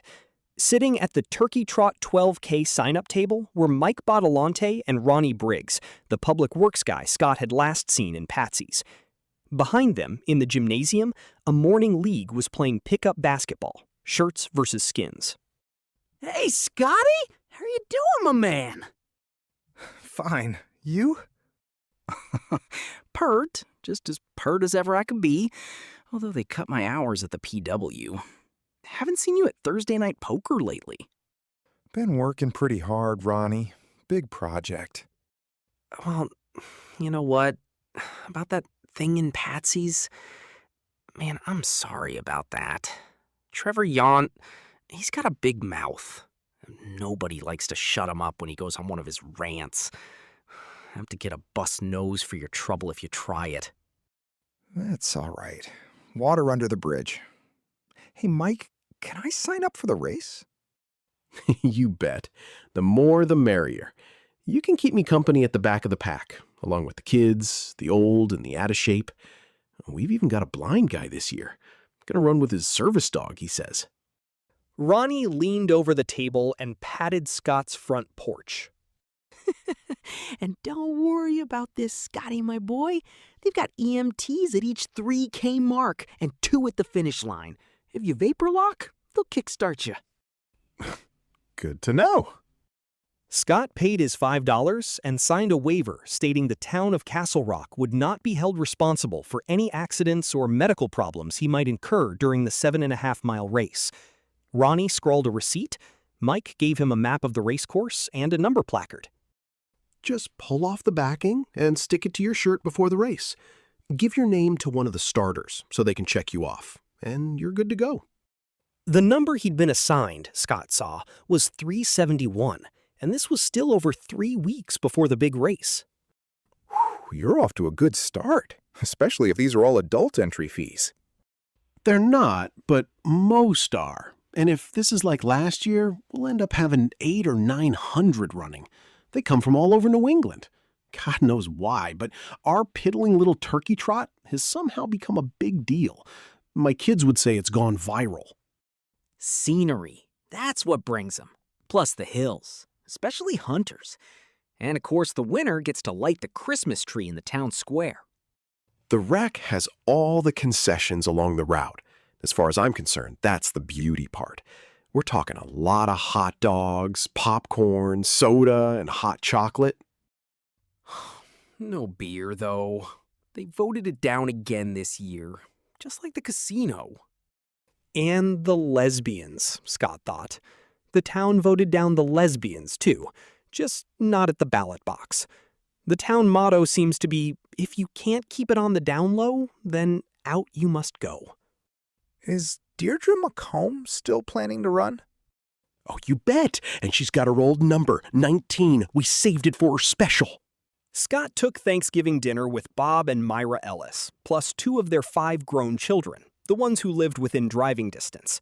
Scott had 2 helpings of everything, then joined the kids in a spirited game of tag in the Ellis' large backyard.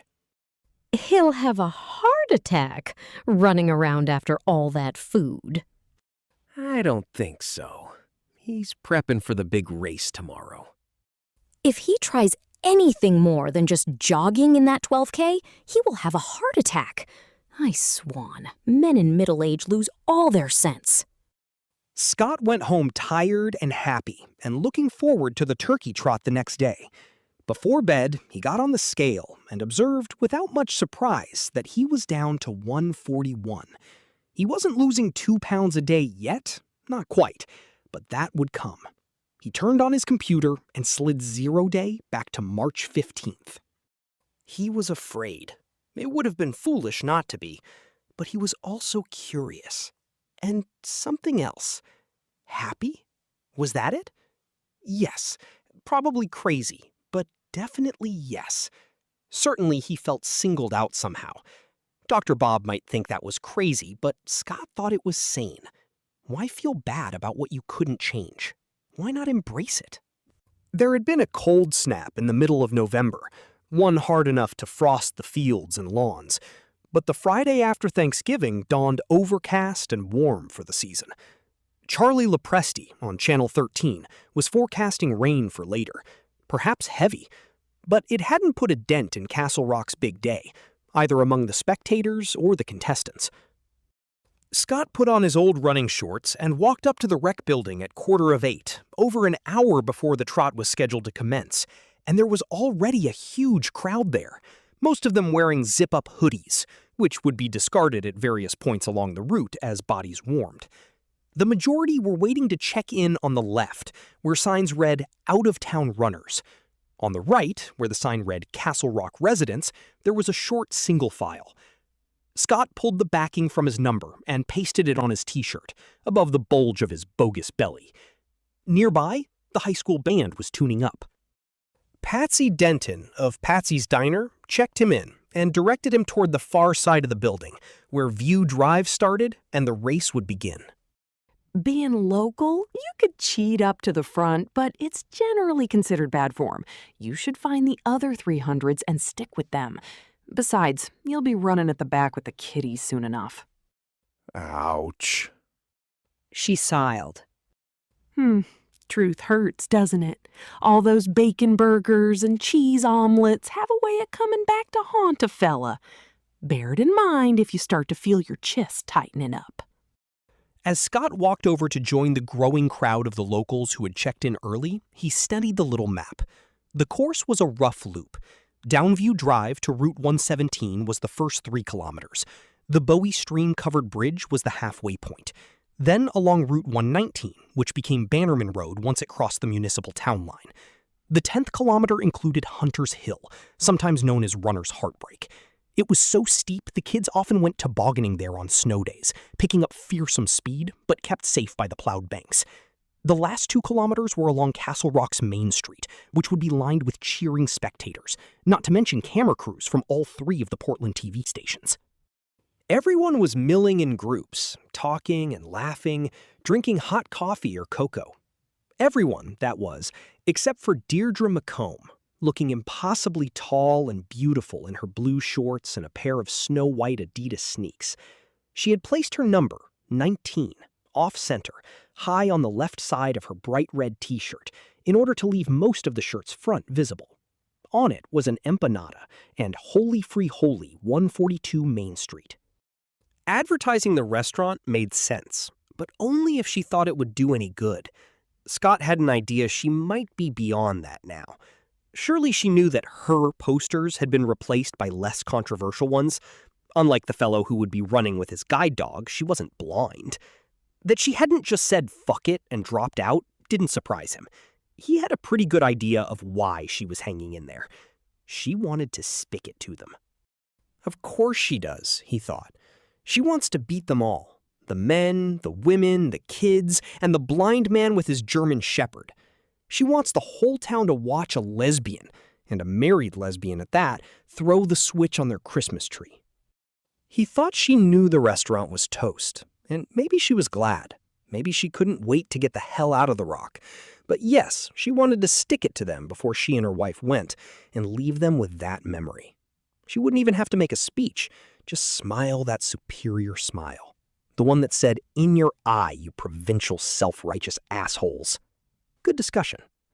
She was limbering up, first lifting one leg behind her and holding it by the ankle, then the other. Scott stopped at the refreshment table and got 2 coffees, paying $1 for the extra one. Then he walked over to Deirdre McComb.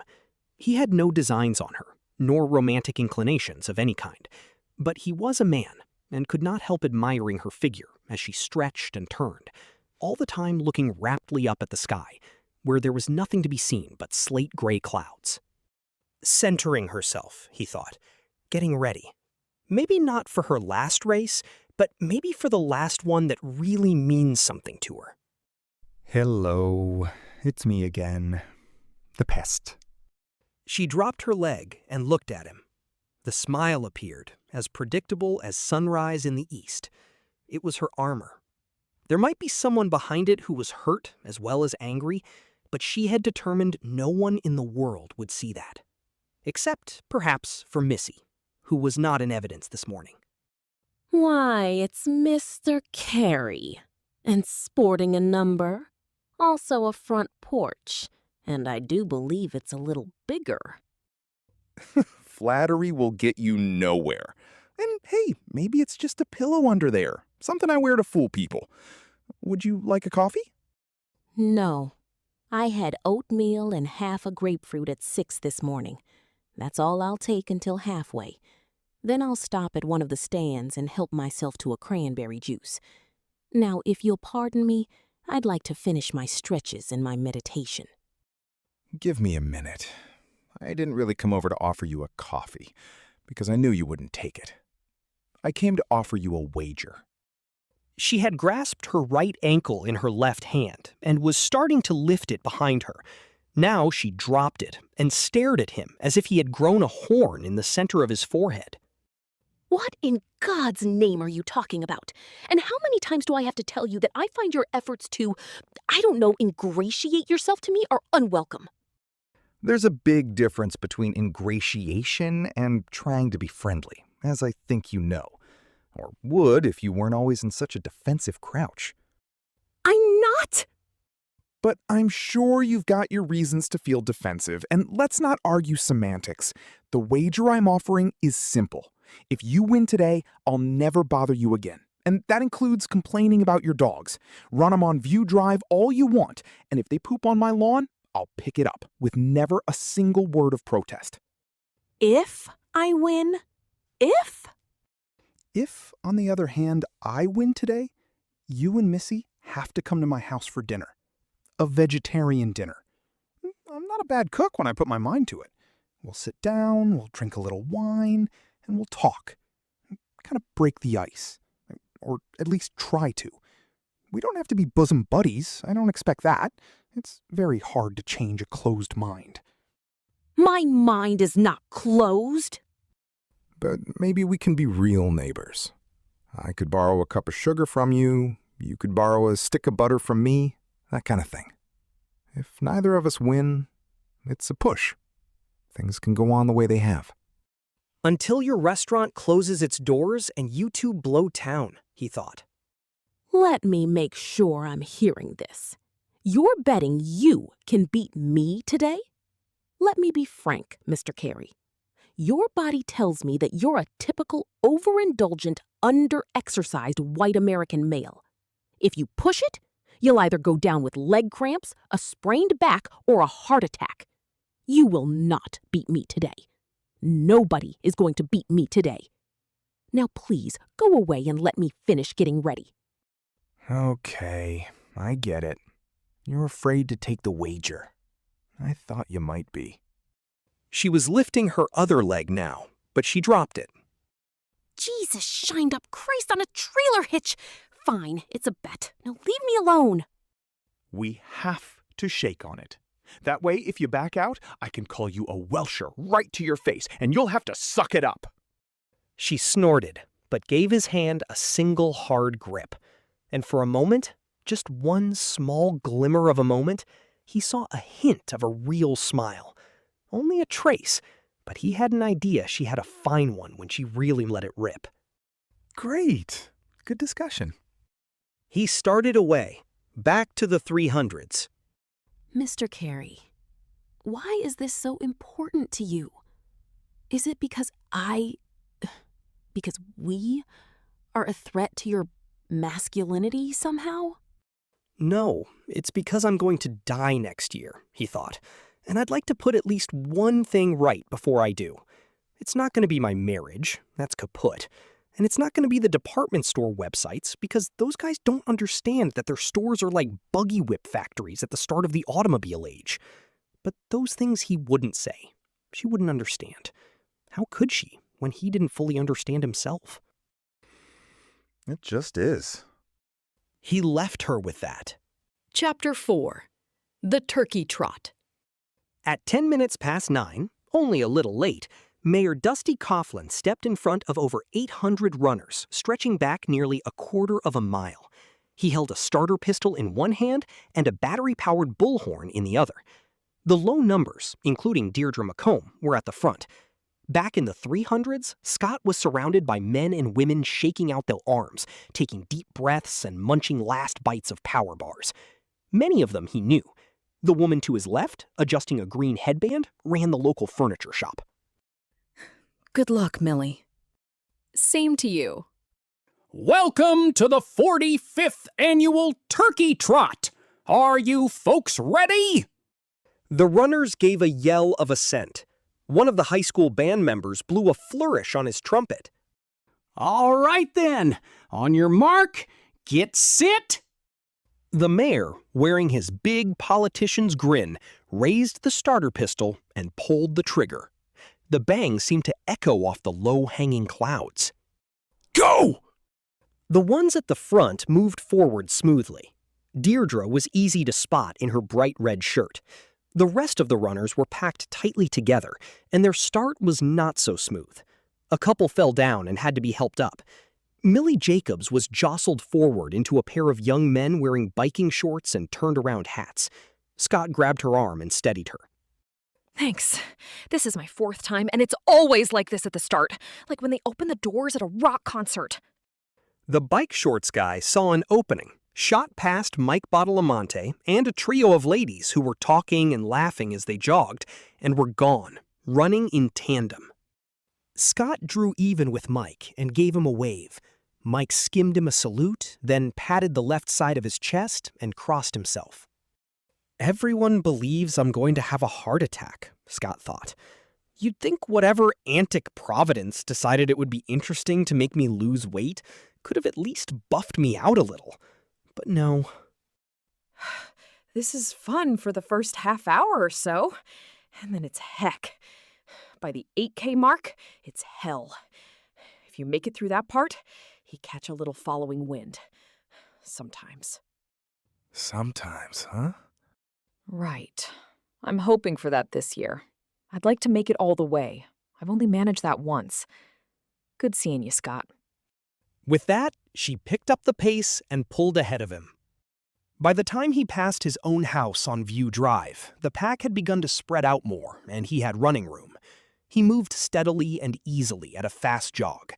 He knew this first kilometer wasn't a fair test of his stamina because it was all downhill. But so far, Millie was right. It was fun. He was breathing easy and feeling good. That was enough for now. He passed a few runners, but only a few. More passed him, some from the 500s, some from the 600s, and one speed devil with 721 pasted to his shirt. This comical fellow had a spinning whirligig mounted on his hat. Scott was in no particular hurry, at least not yet. He could see Deirdre on every straight stretch, maybe 400 yards ahead. Her red shirt and blue shorts were impossible to miss. She was taking it easy.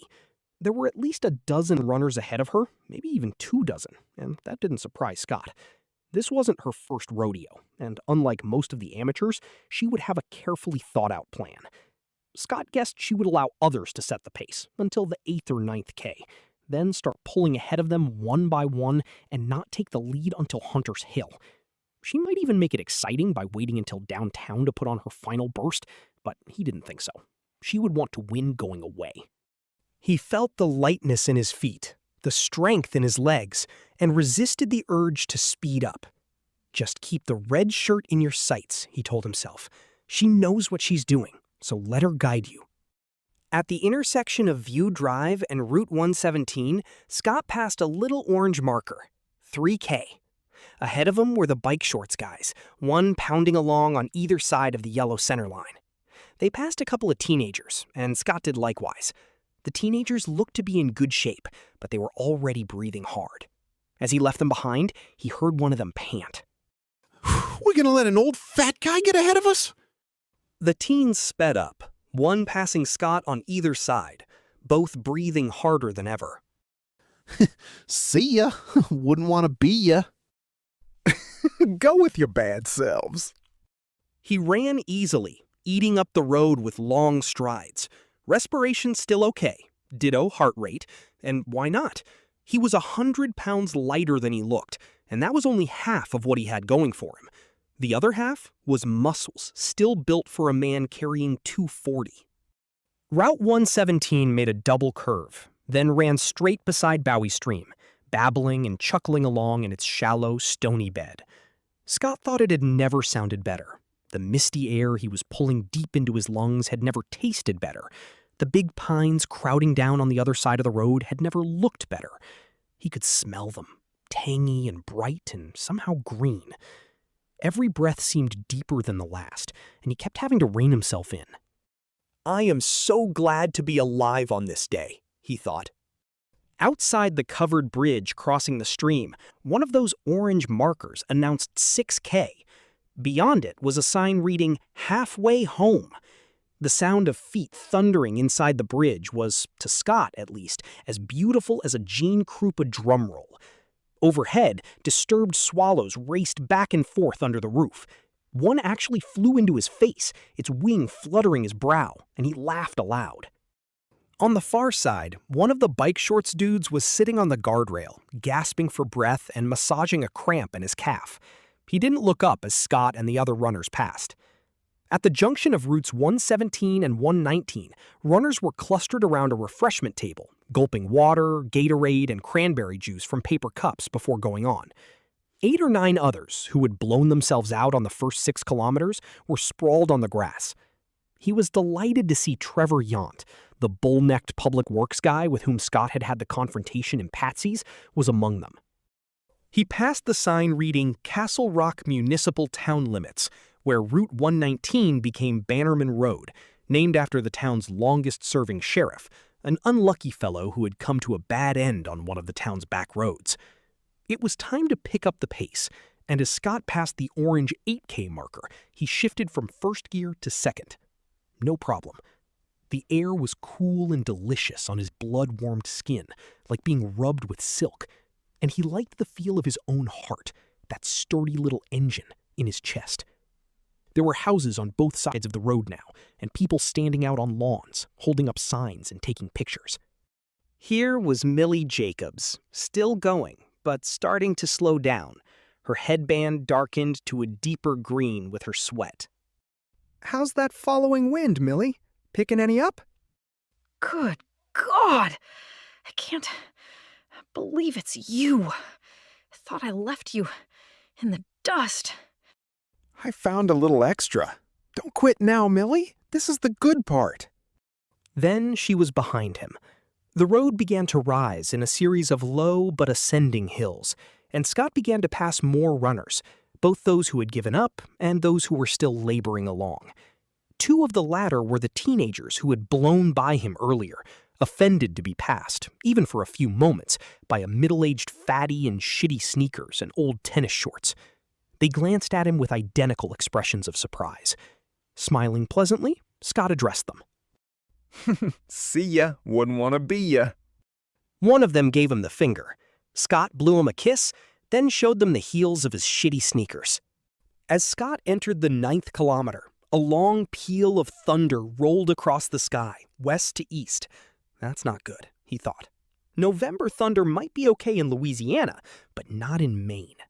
He came around a bend, jinking left to come even with a skinny old stork of a man who was running with his fists clenched before him and his head thrown back. His wife-beater shirt showed fish-belly white arms decorated with old tattoos. On his face, he wore a daffy grin. You hear that thunder? Yes. Gonna rain a bitch! Ain't this a day? You bet your ass! Fine as kind! Then he was past, but not before the skinny old guy gave him a pretty good swat on the ass. The road ran straight now, and Scott spotted the red shirt and blue shorts halfway up Hunter's Hill, aka Runner's Heartbreak. He could see only half a dozen runners ahead of Macomb now. There might already be a couple beyond the crest of the hill, but Scott doubted it. It was time to shift into a higher gear. He did so, and was now among the serious runners, the greyhounds. But many of them were either beginning to flag or saving their energy for the steep grade. He caught unbelieving looks as the middle-aged man, with his belly pushing out his sweaty t-shirt, first wove his way among them, then put them behind him. Partway up Hunter's Hill, Scott's breath began to shallow up, and the air going in and out began to taste hot and coppery. His feet no longer felt so light, and his calves were burning. There was a dull ache on the left side of his groin, as if he had strained something there. The second half of the hill looked endless. He thought about what Millie had said. First fun, then heck, then hell. Was he in heck or hell now? On the border, he decided. He had never really assumed he could beat Deirdre Macomb, although he hadn't discounted the possibility. But he had assumed he would finish the race somewhere near the front, that the muscles built to carry his earlier, heavier self would be enough to bring him through. Now, as he passed a couple of runners who had given up, one sitting with his head bent, the other lying on his back and gasping, he began to wonder about that. Maybe I still weigh too much, he thought. Or maybe I just don't have the sack for this. There was another roll of thunder. Because the top of Hunter's didn't seem to be getting any closer, he looked down at the road, watching the pebbles set in the macadam flying past like galaxies in a science fiction movie. He looked up just in time to keep from crashing into a redhead who was standing with one foot on either side of the yellow line, holding onto her knees and gasping. Scott barely avoided her and saw the crest of the hill 60 yards ahead. Also, one of those orange markers, 10K. He fixed his eyes on it and ran, now not just gasping for breath, but yanking for it and feeling every one of his 42 years. His left knee began to complain, pulsing in sync with the pain in his groin. Sweat ran down his cheeks like hot water. You are going to do this. You will do this. Put it all on the line. And why the fuck not? If 0 day turned out to be today instead of in February or March, so be it. He passed the marker and crested the hill. Purdy's lumber yard was on the right, Purdy's hardware on the left. Just 2 clicks to go. He could see downtown below him, 20 or so businesses on either side hung with bunting, the Catholic church and the Methodist one facing off like holy gunslingers, the slant parking, every space taken, the clogged sidewalks, and the town's 2 stoplights. Beyond the second one was the tin bridge, where bright yellow finishing tape decorated with turkeys had been strung. Ahead of Scott, he now saw only 6 or 7 runners. The one in the red shirt was second and closing the distance on the leader. Deirdre was making her move. I'm never gonna catch her, Scott thought. She's got too much of a lead. That damn hill didn't break me, but it bent me pretty good. Then his lungs seemed to open up again, each breath going deeper than the one before. His sneakers, not blinding white Adidas, just ratty old Pumas, seemed to shed the lead coating they had gained. His previous lightness of body came rushing back. It was what Millie had called the following wind, and what pros like Macomb no doubt called the runner's high. Scott preferred that. He remembered that day in his yard, flexing his knees, leaping and catching the branch of the tree. He remembered running up and down the bandstand steps. He remembered dancing across the kitchen floor as Stevie Wonder sang Superstition. this was the same. Not a wind, not even a high exactly, but an elevation. A sense that you had gone beyond yourself and could go farther still. Heading down Hunters, past O'Leary Ford on one side and Zony's Go-Mart on the other, he passed one runner, then another. 4 back now. He didn't know or care if they were staring as he blew past them. All of his attention was focused on the red shirt and blue shorts. Deirdre took the lead. As she did, more thunder banged overhead, God's starter pistol, and Scott felt the first cold splat of rain on the back of his neck. Then another on his arm.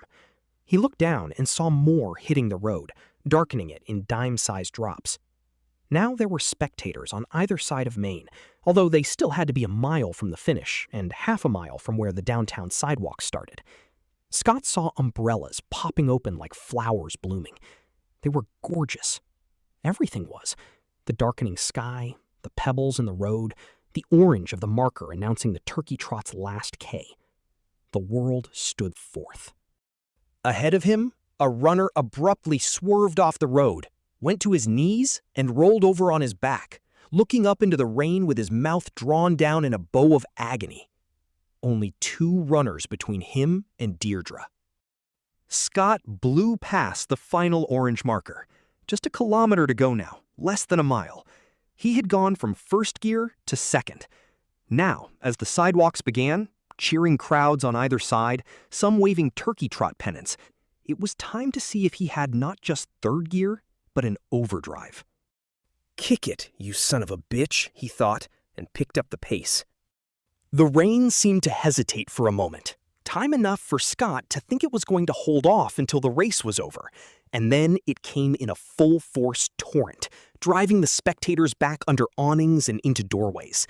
Visibility dropped to 20%, then to 10, then to almost 0. Scott thought the cold rain felt more than delicious, closer to divine. He got by one runner, then another. The second was the former leader, the one that Deirdre had passed.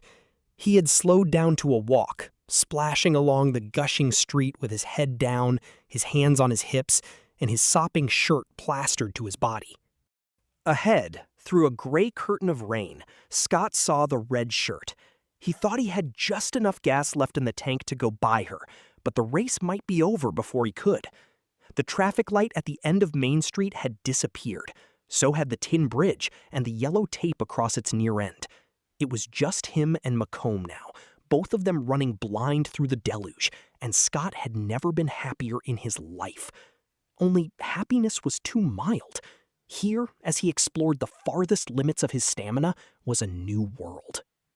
Everything leads to this, he thought, to this elevation. If it's how dying feels, everyone should be glad to go.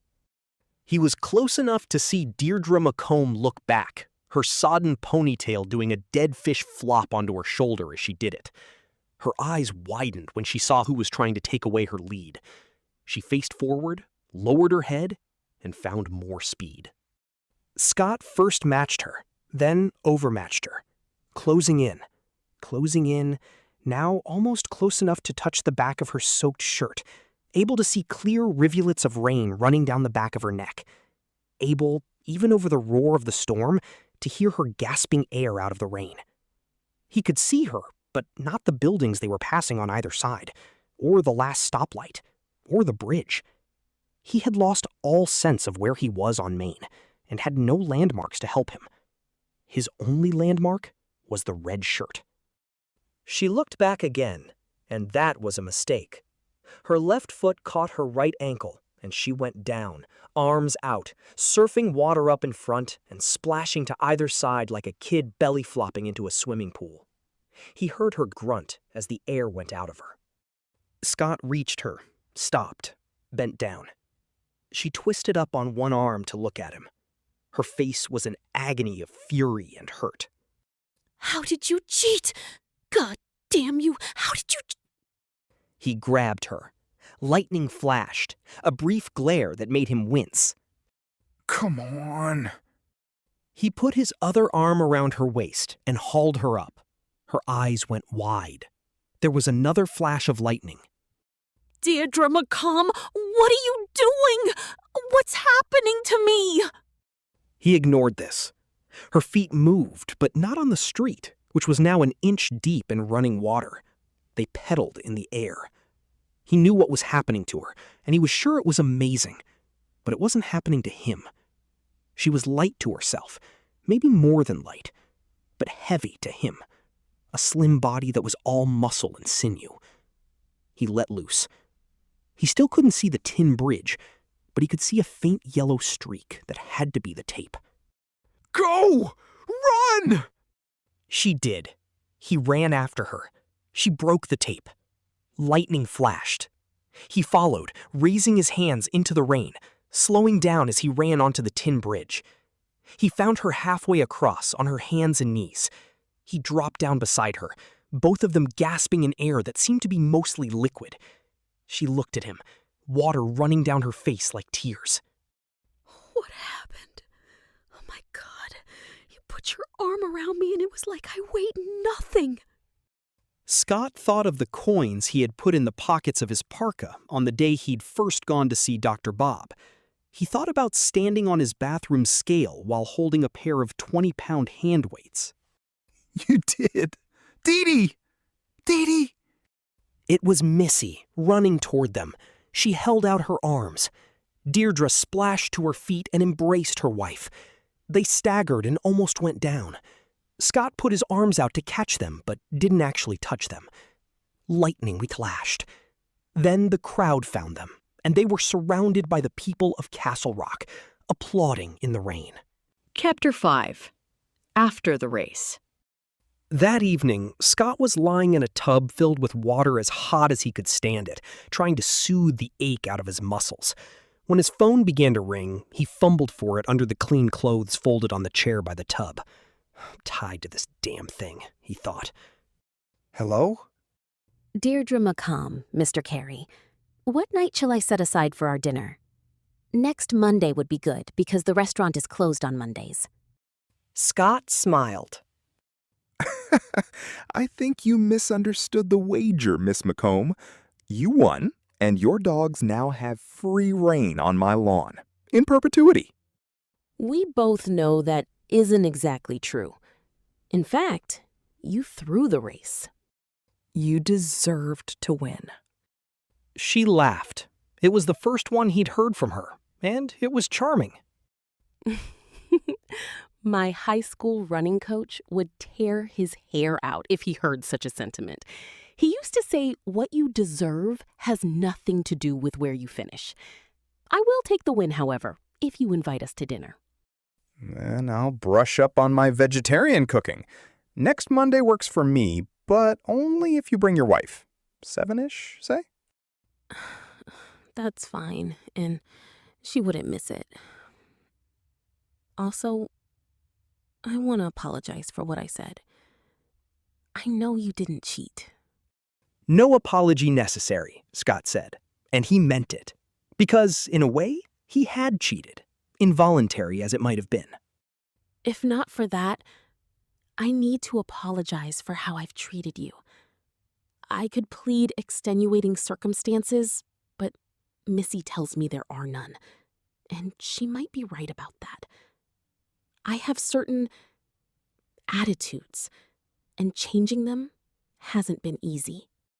Are either of you gluten-free, lactose intolerant? Let me know so I don't make something you or Miss Donaldson can't eat. She laughed again. We don't eat meat or fish, and that's it.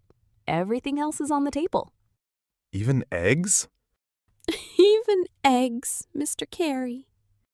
Scott. Call me Scott. I will. And I'm Deirdre, or Dee Dee, to avoid confusion with Dee the dog. When we come to dinner, can you explain what happened when you pulled me up? I've had strange sensations while I'm running, strange perceptions. Every runner will tell you the same. I had a few myself. From Hunter's Hill on, things got very weird. Well, but I've never felt anything like that. For a few seconds, it was like I was on the space station or something. Yes, I can explain. but I'd like to invite my friend Dr. Ellis, who already knows, and his wife, if she's available. If she'll come was what Scott didn't want to say. Fine. Until Monday, then. Oh, and be sure to look at the Press Herald. The story won't be in the newspaper until tomorrow, of course, but it's online now. Sure it is, Scott thought. In the 21st century, print newspapers are also buggy whip factories. I'll do that. Did you think it was lightning there at the end? Yes. What else would it have been? Lightning went with thunder like peanut butter went with jelly. So did I. He dressed and fired up his computer. The story was on the Press Herald's homepage, and he was sure it would be on the front page of Saturday's paper, maybe above the fold, barring any new world crisis. The headline read, "Local restaurant owner wins Castle Rock turkey trot." According to the paper, it was the first time a town resident had won the race since 1989. There were only 2 photographs in the online edition, but Scott guessed there would be more in Saturday's print version. It hadn't been lightning at the end. It had been the newspaper photographer, and he'd gotten Class A pics despite the rain. The first one showed Deirdre and Scott together, with the Tin Bridge stoplight a smeary red in the background, which meant she must have fallen not even 70 yards from the finish. He had his arm around her waist. Hair that had come loose from her ponytail was plastered to her cheeks. She was looking up at him with exhausted wonder. He was looking down at her and smiling. "She got by with a little help from a friend," the caption read, and below that, fellow Castle Rocker Scott Carey helps Deirdre McComb to her feet after she took a spill on the wet road just short of the finish line. The second photo was captioned "Victory Hug" and named the 3 people in the picture: Deirdre McComb, Melissa Donaldson, and Scott Carey. Deirdre and Missy were embracing. Although Scott hadn't actually touched them, only raised his arms and curled them around the women in an instinctive gesture to catch them if they fell, he looked like he was joining the hug. The body of the story named the restaurant Deirdre McComb ran with her partner and quoted a review that had run in the paper back in August, calling the food veggie cuisine with Tex-Mex flair that has to be experienced. This is a trip worth making. Bill D. Cat had taken his usual position when Scott was at his desktop, perched on an end table and watching his pet human with inscrutable green eyes. Tell you what, Bill, if that doesn't bring in customers, nothing will. He went into the bathroom and stepped on the scale. Its news didn't surprise him. He was down to 137. It might have been the day's exertions, but he didn't actually believe that. What he believed was that by booting his metabolism into a higher gear, and overdrive at the end, he had sped the process up even more. It was starting to look like 0 day might come weeks earlier than he had anticipated. Myra Ellis did come to dinner with her husband. She was timid at first, almost skittish, and so was Missy Donaldson. But a glass of Pinot, which Scott served with cheese, crackers, and olives, loosened both ladies up. And then a miracle.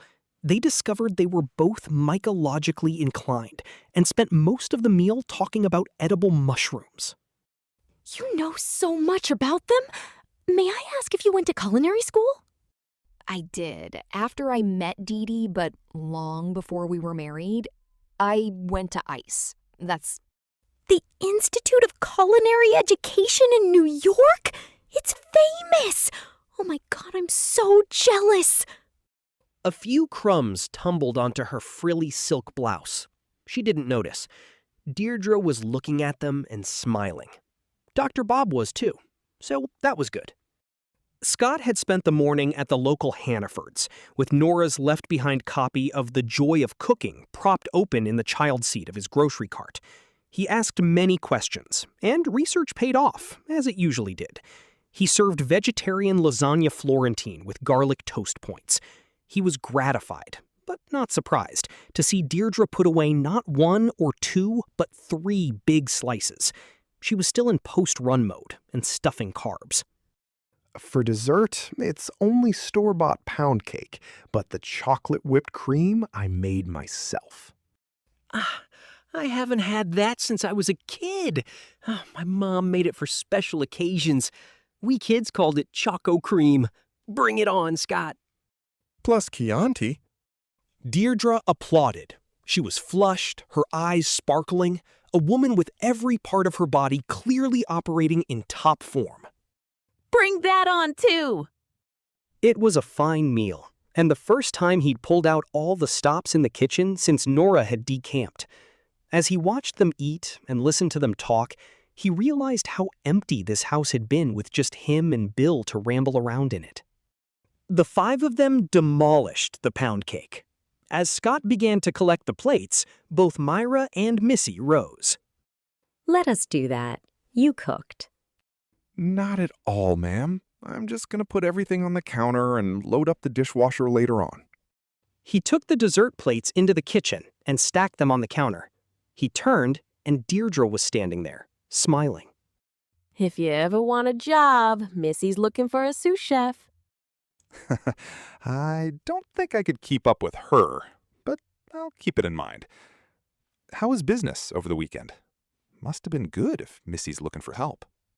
Sold out. Every table. People from away, but also people from the Rock that I've never seen before. At least not in our place. And we're booked solid for the next 9 or 10 days.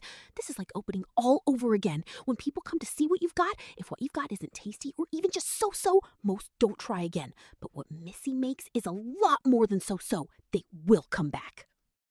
Winning the race made a difference, huh? The pictures were what made the difference. And without you, the pictures would have just been a dyke winning a foot race. A big deal. You're too hard on yourself. I don't think so. Brace yourself, big boy. I'm coming in for a hug. She stepped forward. Scott stepped back, holding his hands out, palms forward. Her face clouded. It's not you. Believe me, I'd love nothing more than to hug you. We both deserve it. But it might not be safe. Missy was standing in the kitchen doorway with wine glasses held between her fingers by the stems. What is it, Scott? Is something wrong with you? You might say. Dr. Bob joined the women. Are you going to tell them? Yes, in the living room. He told them everything. The relief was enormous. Myra only looked puzzled, as if she hadn't quite taken it in, but Missy was disbelieving. It's not possible. People's bodies change when they lose weight. That's just a fact. Scott hesitated, then went to where she was sitting next to Deirdre on the couch. Give me your hand. Just for a second. She held it out with no hesitation. Total trust. This much can't hurt, he told himself, and hoped it was true. He had pulled Deirdre to her feet when she'd fallen, after all, and she was all right. He took Missy's hand and pulled. She flew up from the couch, her hair streaming out behind her and her eyes wide. He caught her to keep her from crashing into him, lifted her, set her down, and stepped back. Her knees flexed when his hands left her and weight came back into her body. Then she stood, staring at him in amazement. Jesus. What was it like? Tell me. It was, well, I don't think I can. Try. It was a little like being on a roller coaster when it goes over the top of the first steep hill and starts down. My stomach went up. Everything went up. I tried it with Bill. He freaked out. Laddered scratches up my arm in his hurry to jump down. And Bill never scratches. Anything you take hold of has no weight? Is that really true? Scott thought about this. He had thought about it often, and sometimes it seemed to him that what was happening to him wasn't a phenomenon, but something like a germ or a virus.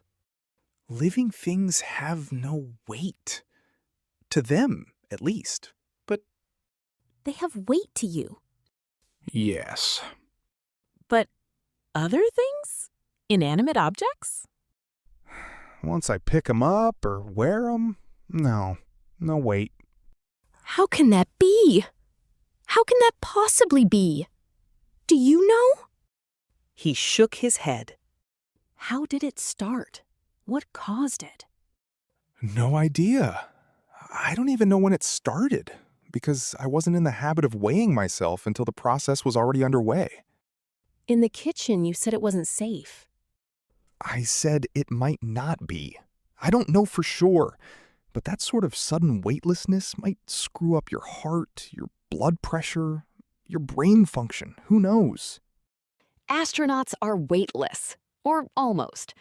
I guess those circling the Earth must still be subject to at least some gravitational pull, and the ones who walked on the moon as well. It isn't just that, is it? You're afraid it might be contagious. The idea has crossed my mind. There was a moment of silence while all of them tried to digest the indigestible. You have to go to a clinic. You have to be examined. Let the doctors who know about this sort of thing. She trailed off, recognizing the obvious. There were no doctors who knew about this sort of thing. They might be able to find a way to reverse it. You're a doctor.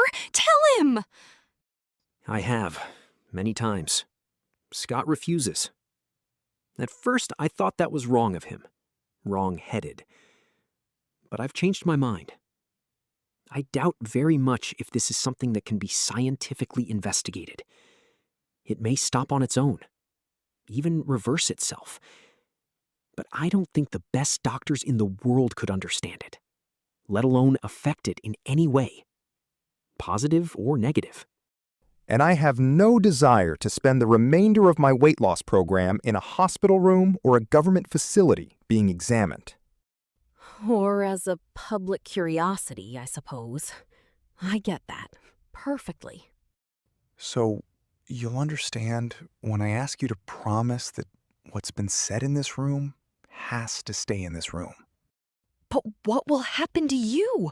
What will happen to you when you have no weight left? I don't know. How will you live? You can't just float along the ceiling. Scott, who had already thought of a life like that, only shrugged again. Myra Ellis leaned forward, her hands so tightly clasped the knuckles were white. Are you very frightened? I suppose you must be. That's the thing. I'm not. I was at the very beginning, but now, I don't know. It seems sort of okay. There were tears in Deirdre's eyes, but she smiled. I think I get that too. Yes, I believe you do. He thought that if any of them found it impossible to keep his secret, it would be Myra Ellis, with her church groups and committees, but she did keep it. All of them did. They became a kind of cabal, getting together once a week at Holy Frijole, where Deirdre always kept a table reserved for them, with a little placard on it that said, Dr. Ellis Party. The place was always full, or nearly, and Deirdre said that after the new year, if things didn't slow down, they would have to open earlier and institute a second sitting. Missy had indeed hired a sous chef to help her in the kitchen, and on Scott's advice, she hired someone local, Millie Jacobs's oldest daughter. She's a little slow, but she's willing to learn. And by the time the summer people come back, she'll be fine. You'll see. Then she blushed and looked down at her hands, realizing Scott might not be around when the summer people came back. On December 10th, Deirdre McComb lit the big Christmas tree in the Castle Rock Town Square. Almost 1,000 people turned out for the evening ceremony, which included the high school chorus singing seasonal songs. Mayor Coughlin, dressed as Santa Claus, arrived by helicopter. There was applause when Deirdre mounted the podium, and a roar of approval when she proclaimed the 30-foot spruce as the best Christmas tree in the best town in New England. The lights came on. The neon angel at the top twirled and curtsied, and the crowd sang along with the high schoolers. Christmas tree, oh Christmas tree, how lovely are your branches. Scott was amused to see Trevor Yount singing and applauding along with everyone else. On that day, Scott Carey weighed 114 pounds. Chapter 6. The incredible lightness of being. There were limits to what Scott had come to think of as the weightless effect. His clothes did not float up from his body. Chairs did not levitate when he sat in them, although if he carried one into the bathroom and stood on the scale with it, its weight didn't register. If there were rules to what was going on, he didn't understand them, or care to. His outlook remained optimistic, and he slept through the night. Those were the things he cared about.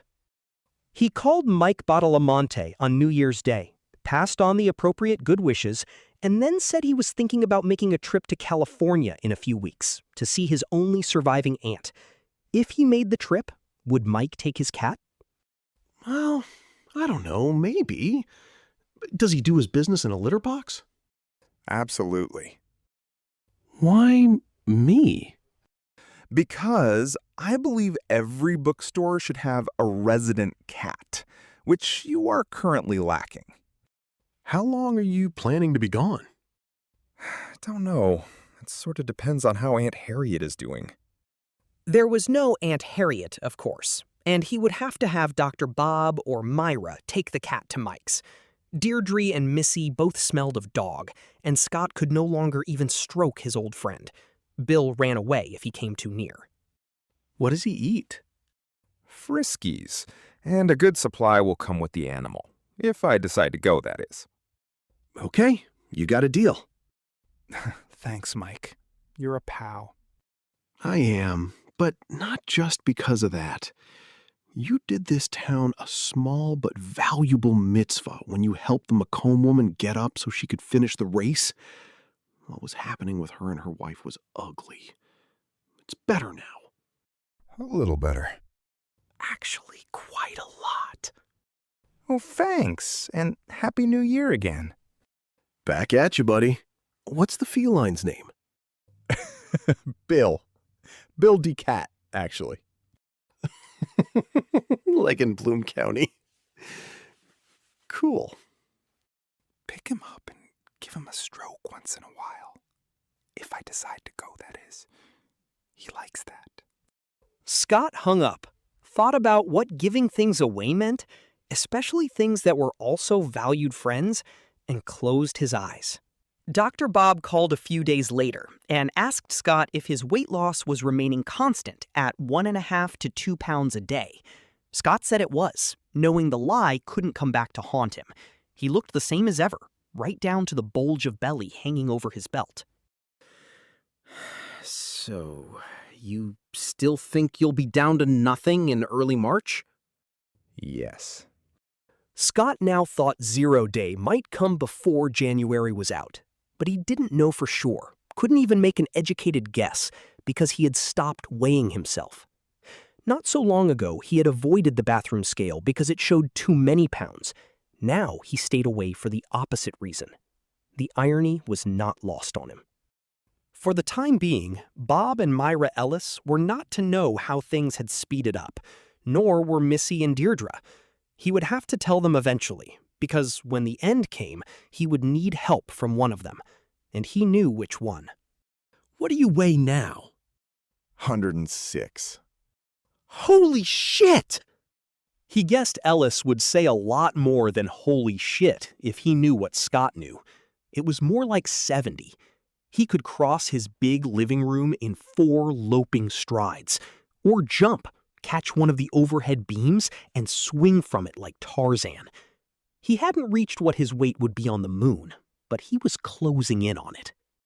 Dr. Bob was silent for a moment. Have you considered that the cause of what's happening to you might be alive? Sure.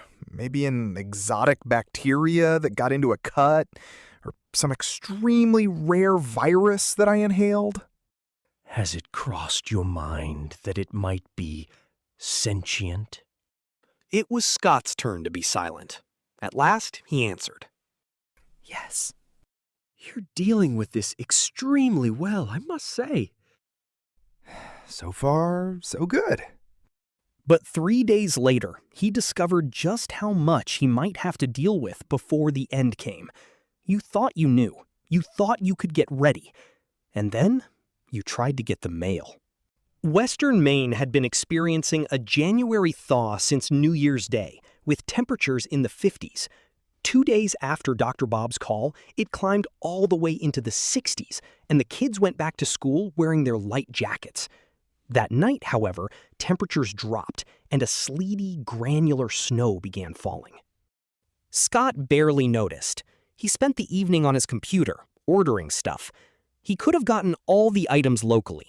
The wheelchair and chest harness from the ostomy department of the CVS where he'd bought his Halloween candy, the ramp and clamps from Purdy's Hardware, but local people had a tendency to talk and ask questions. He didn't want that.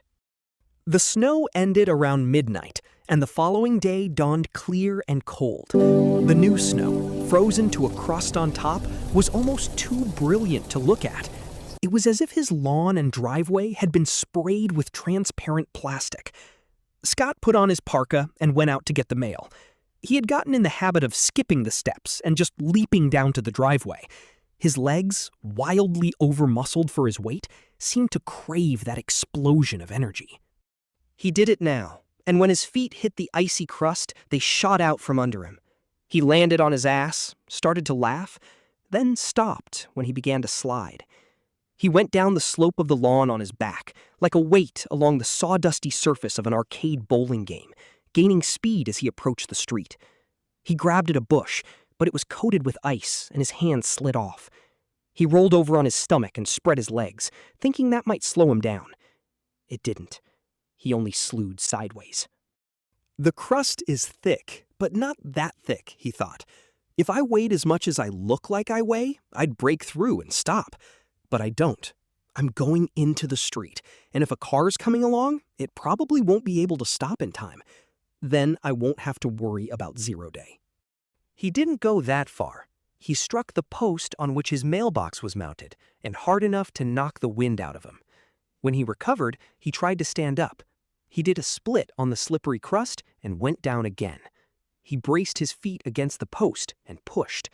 That didn't work either. He went 4 or 5 feet, his momentum died, and he slid back into the post. Next, he tried pulling himself along, but his clutching fingers only slid on the crust. He had forgotten his gloves, and his hands were going numb. I need help, he thought, and the name that immediately jumped to mind was Deirdre's. He reached into the pocket of his parka, but for once he had forgotten his phone. It was sitting back on his study desk. He supposed he could push himself into the street anyway, work his way over to the side and wave down an oncoming car. Someone would stop and help him. But that someone would ask questions Scott didn't want to answer. His driveway was even more hopeless. It looked like a skating rink. So here I am, he thought, like a turtle on its back, hands going numb, feet soon to follow. He craned to look up at the bare trees, their branches swaying mildly against the cloudless blue sky. He looked at the mailbox and saw what might be a solution to his serio-comic problem. He sat up with his crotch braced against the post and grabbed the metal flag on the side of the box. It was loose, and 2 hard pulls was enough to snap it off. He used the ragged metal end to dig 2 holes in the crust. He put his knee in one, then his foot in the other.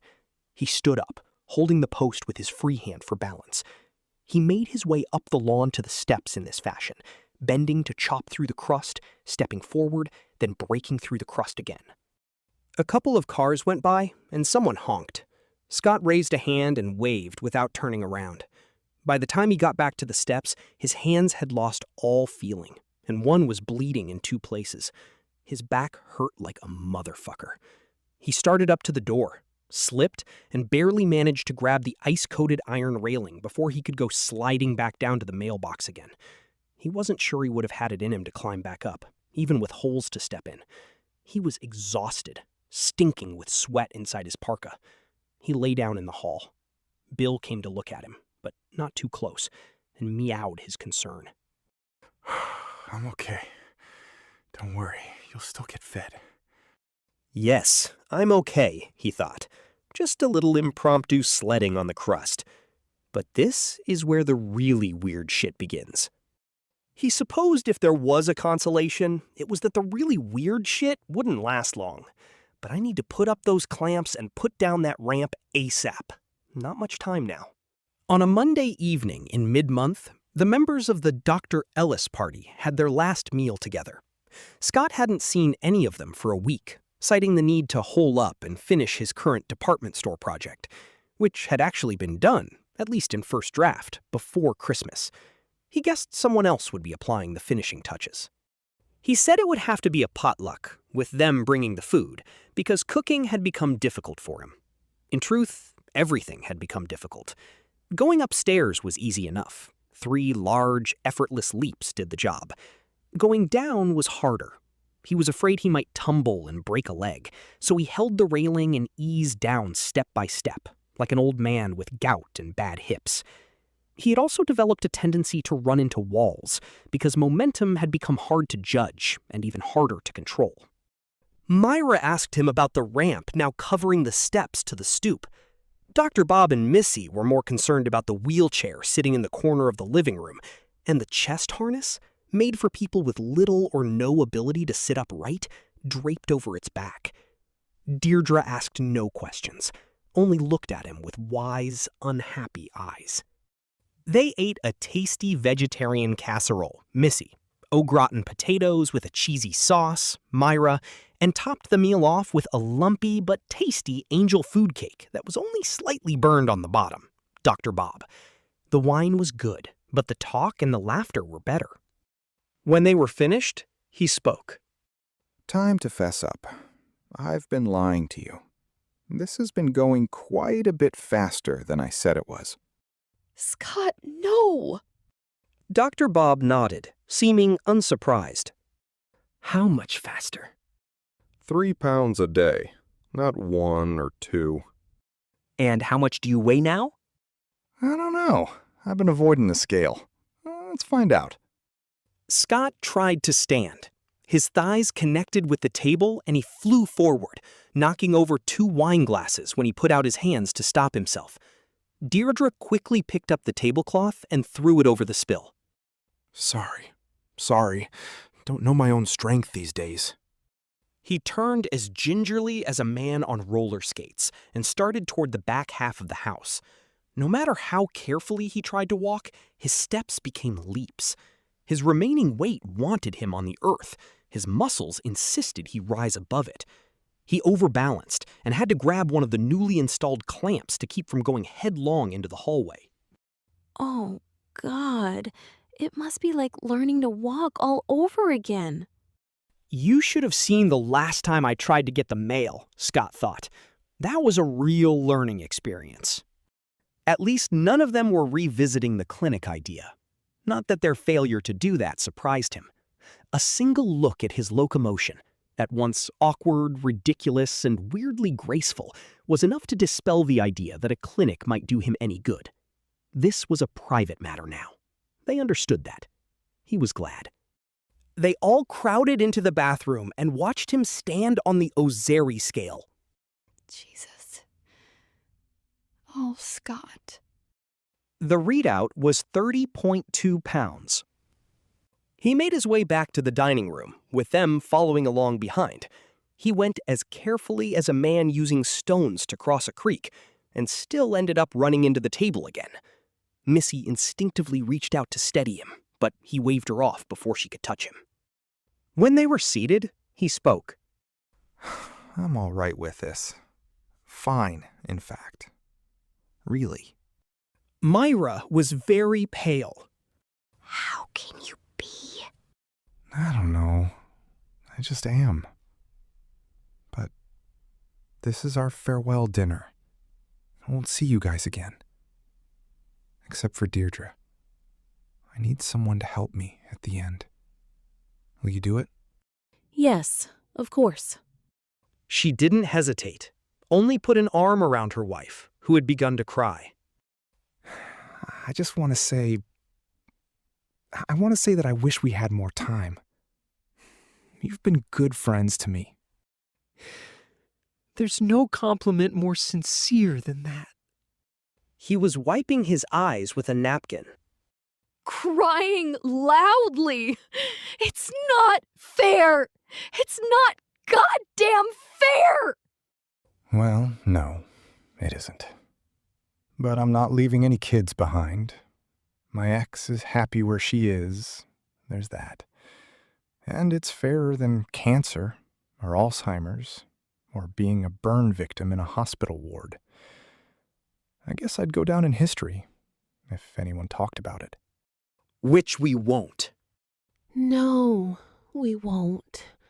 Can you tell me what it is you need me to do, Scott? He could and did, mentioning everything except what was tucked away in a paper bag in the hall closet. They listened in silence, and no one spoke a word of disagreement. When he finished, Myra asked, very timidly, What does it feel like, Scott? What do you feel like? Scott thought of how he'd felt running down Hunter's Hill, when he'd gotten his second wind and the whole world had stood revealed in the usually hidden glory of ordinary things. The leaden, lowering sky, the bunting flapping from the downtown buildings, every precious pebble and cigarette butt and beer can discarded by the side of the road. His own body for once working at top capacity, every cell loaded with oxygen. Elevated. He looked at Deirdre McComb, saw her shining eyes fixed on his face, and knew she understood why he had chosen her. Myra coaxed Bill into his cat carrier. Dr. Bob took it down to his forerunner and stowed it in the back. Then the four of them stood on the porch, their breath pluming in the cold night air. Scott remained in the entry, holding tight to one of the clamps. May I say something before we go?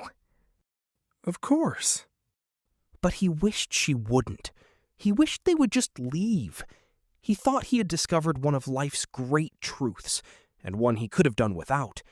The only thing harder than saying goodbye to yourself, a pound at a time, was saying goodbye to your friends. I was very foolish. I'm sorry about what's happening to you, Scott, but I'm glad about what's happened to me. If it hadn't, I would have stayed blind to some very good things and some very good people. I would have stayed a foolish old woman. I can't hug you, so this will have to do. She opened her arms, drew Deirdre and Missy to her, and embraced them. They hugged her back. If you need me, I'll come at a sprint. Well, no, my sprinting days are actually behind me, but you know what I mean. I do. Thank you. So long, old man. Take care where you step. And how. Scott watched them walk to Dr. Bob's car. He watched them get in. He waved, being careful to hold on to the clamp as he did it. Then he closed the door and made his half-walking, half-leaping way to the kitchen, feeling like a cartoon character. Which was, at bottom, the reason it felt so important to keep this a secret. He was sure he looked absurd, and it was absurd, but only if you were on the outside. He sat down at the kitchen counter and looked at the empty corner where Bill's food and water dish had been for the last 7 years.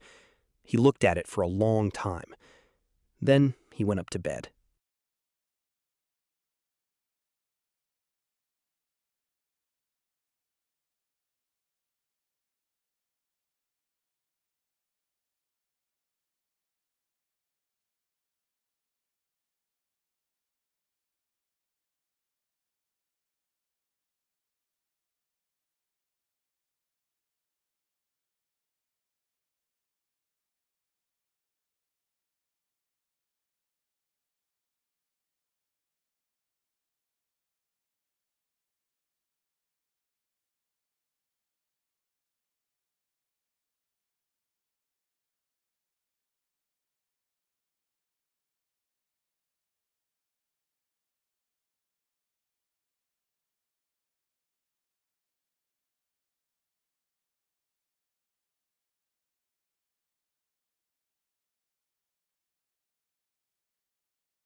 The following Sunday morning, Scott went along the hall to the downstairs bathroom in a series of steps that weren't steps at all.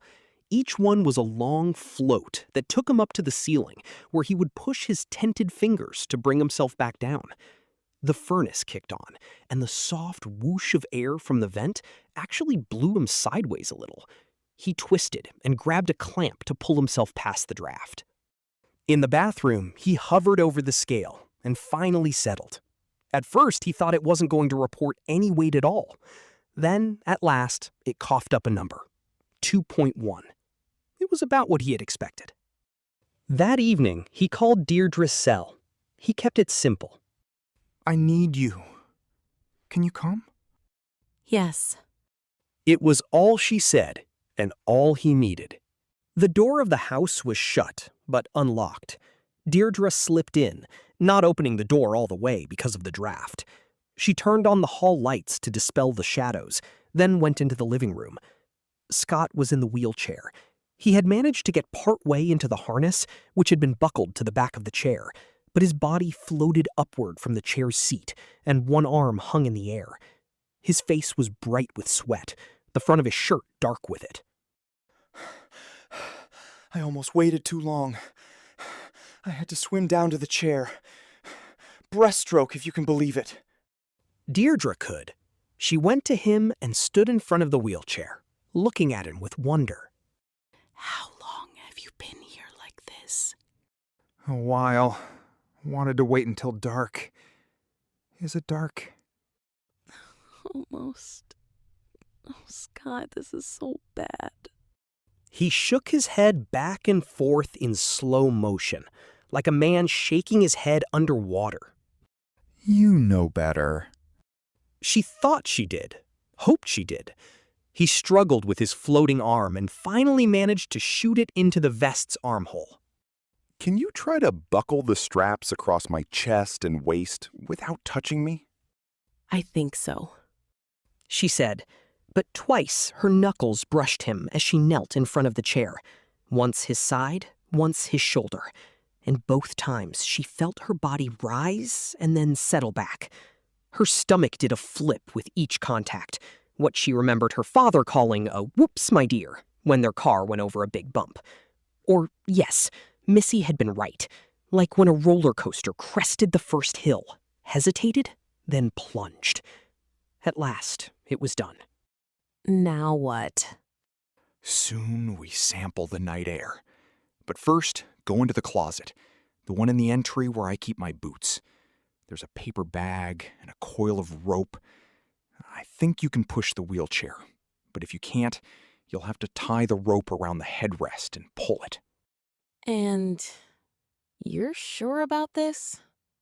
Do you think I want to spend the rest of my life tied into this thing? Or having someone climb a stepladder to feed me? Well, that would make a dandy YouTube video. One no one would believe. She found the rope and the brown paper bag and took them back to the living room. Scott held out his hands. Come on, big girl. Let's see your skills. Toss me the bag from there. She did, and it was a good throw. The bag arced through the air toward his outreached hands, stopped less than an inch above his palms, then settled slowly into them. There, the bag seemed to gain weight, and Deirdre had to remind herself of what he'd said when he first explained what was happening. Things were heavy to him. Was that a paradox? It made her head hurt, whatever it was, and there was no time to think about it now anyway. He stripped off the paper bag and held a square object wrapped in thick paper decorated with starbursts. Protruding from the bottom was a flat red tongue about 6 inches long. It's called a skylight. $150 from Fireworks Factory in Oxford. I hope it's worth it.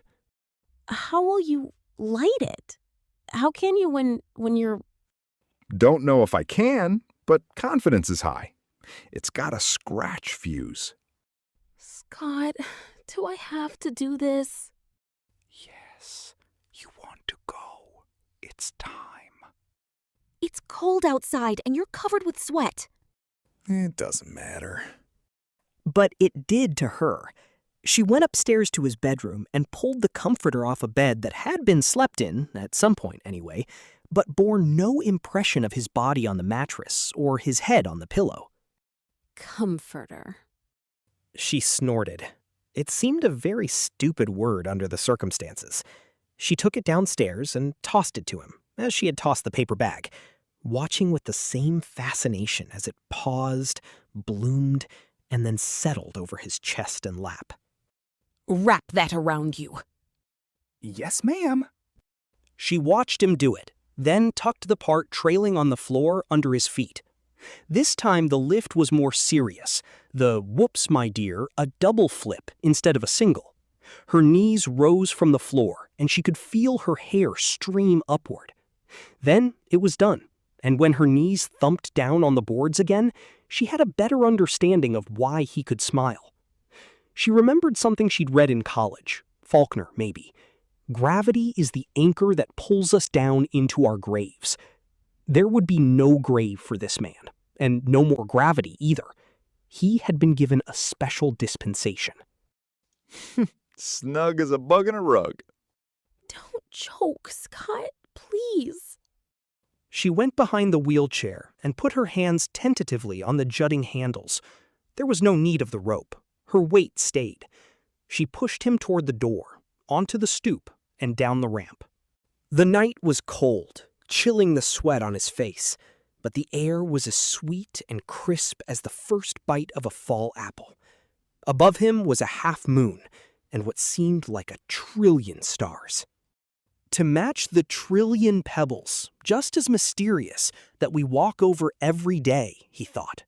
Mystery above, mystery below. Weight, mass, reality, mystery all around. Don't you cry. This isn't a goddamn funeral. She pushed him onto the snowy lawn. The wheels sank 8 inches deep and stopped. Not far from the house, but far enough to avoid being caught under one of the eaves. That would be an anticlimax, he thought, and laughed. What's the joke, Scott? Nothing. Everything. Look down there, at the street.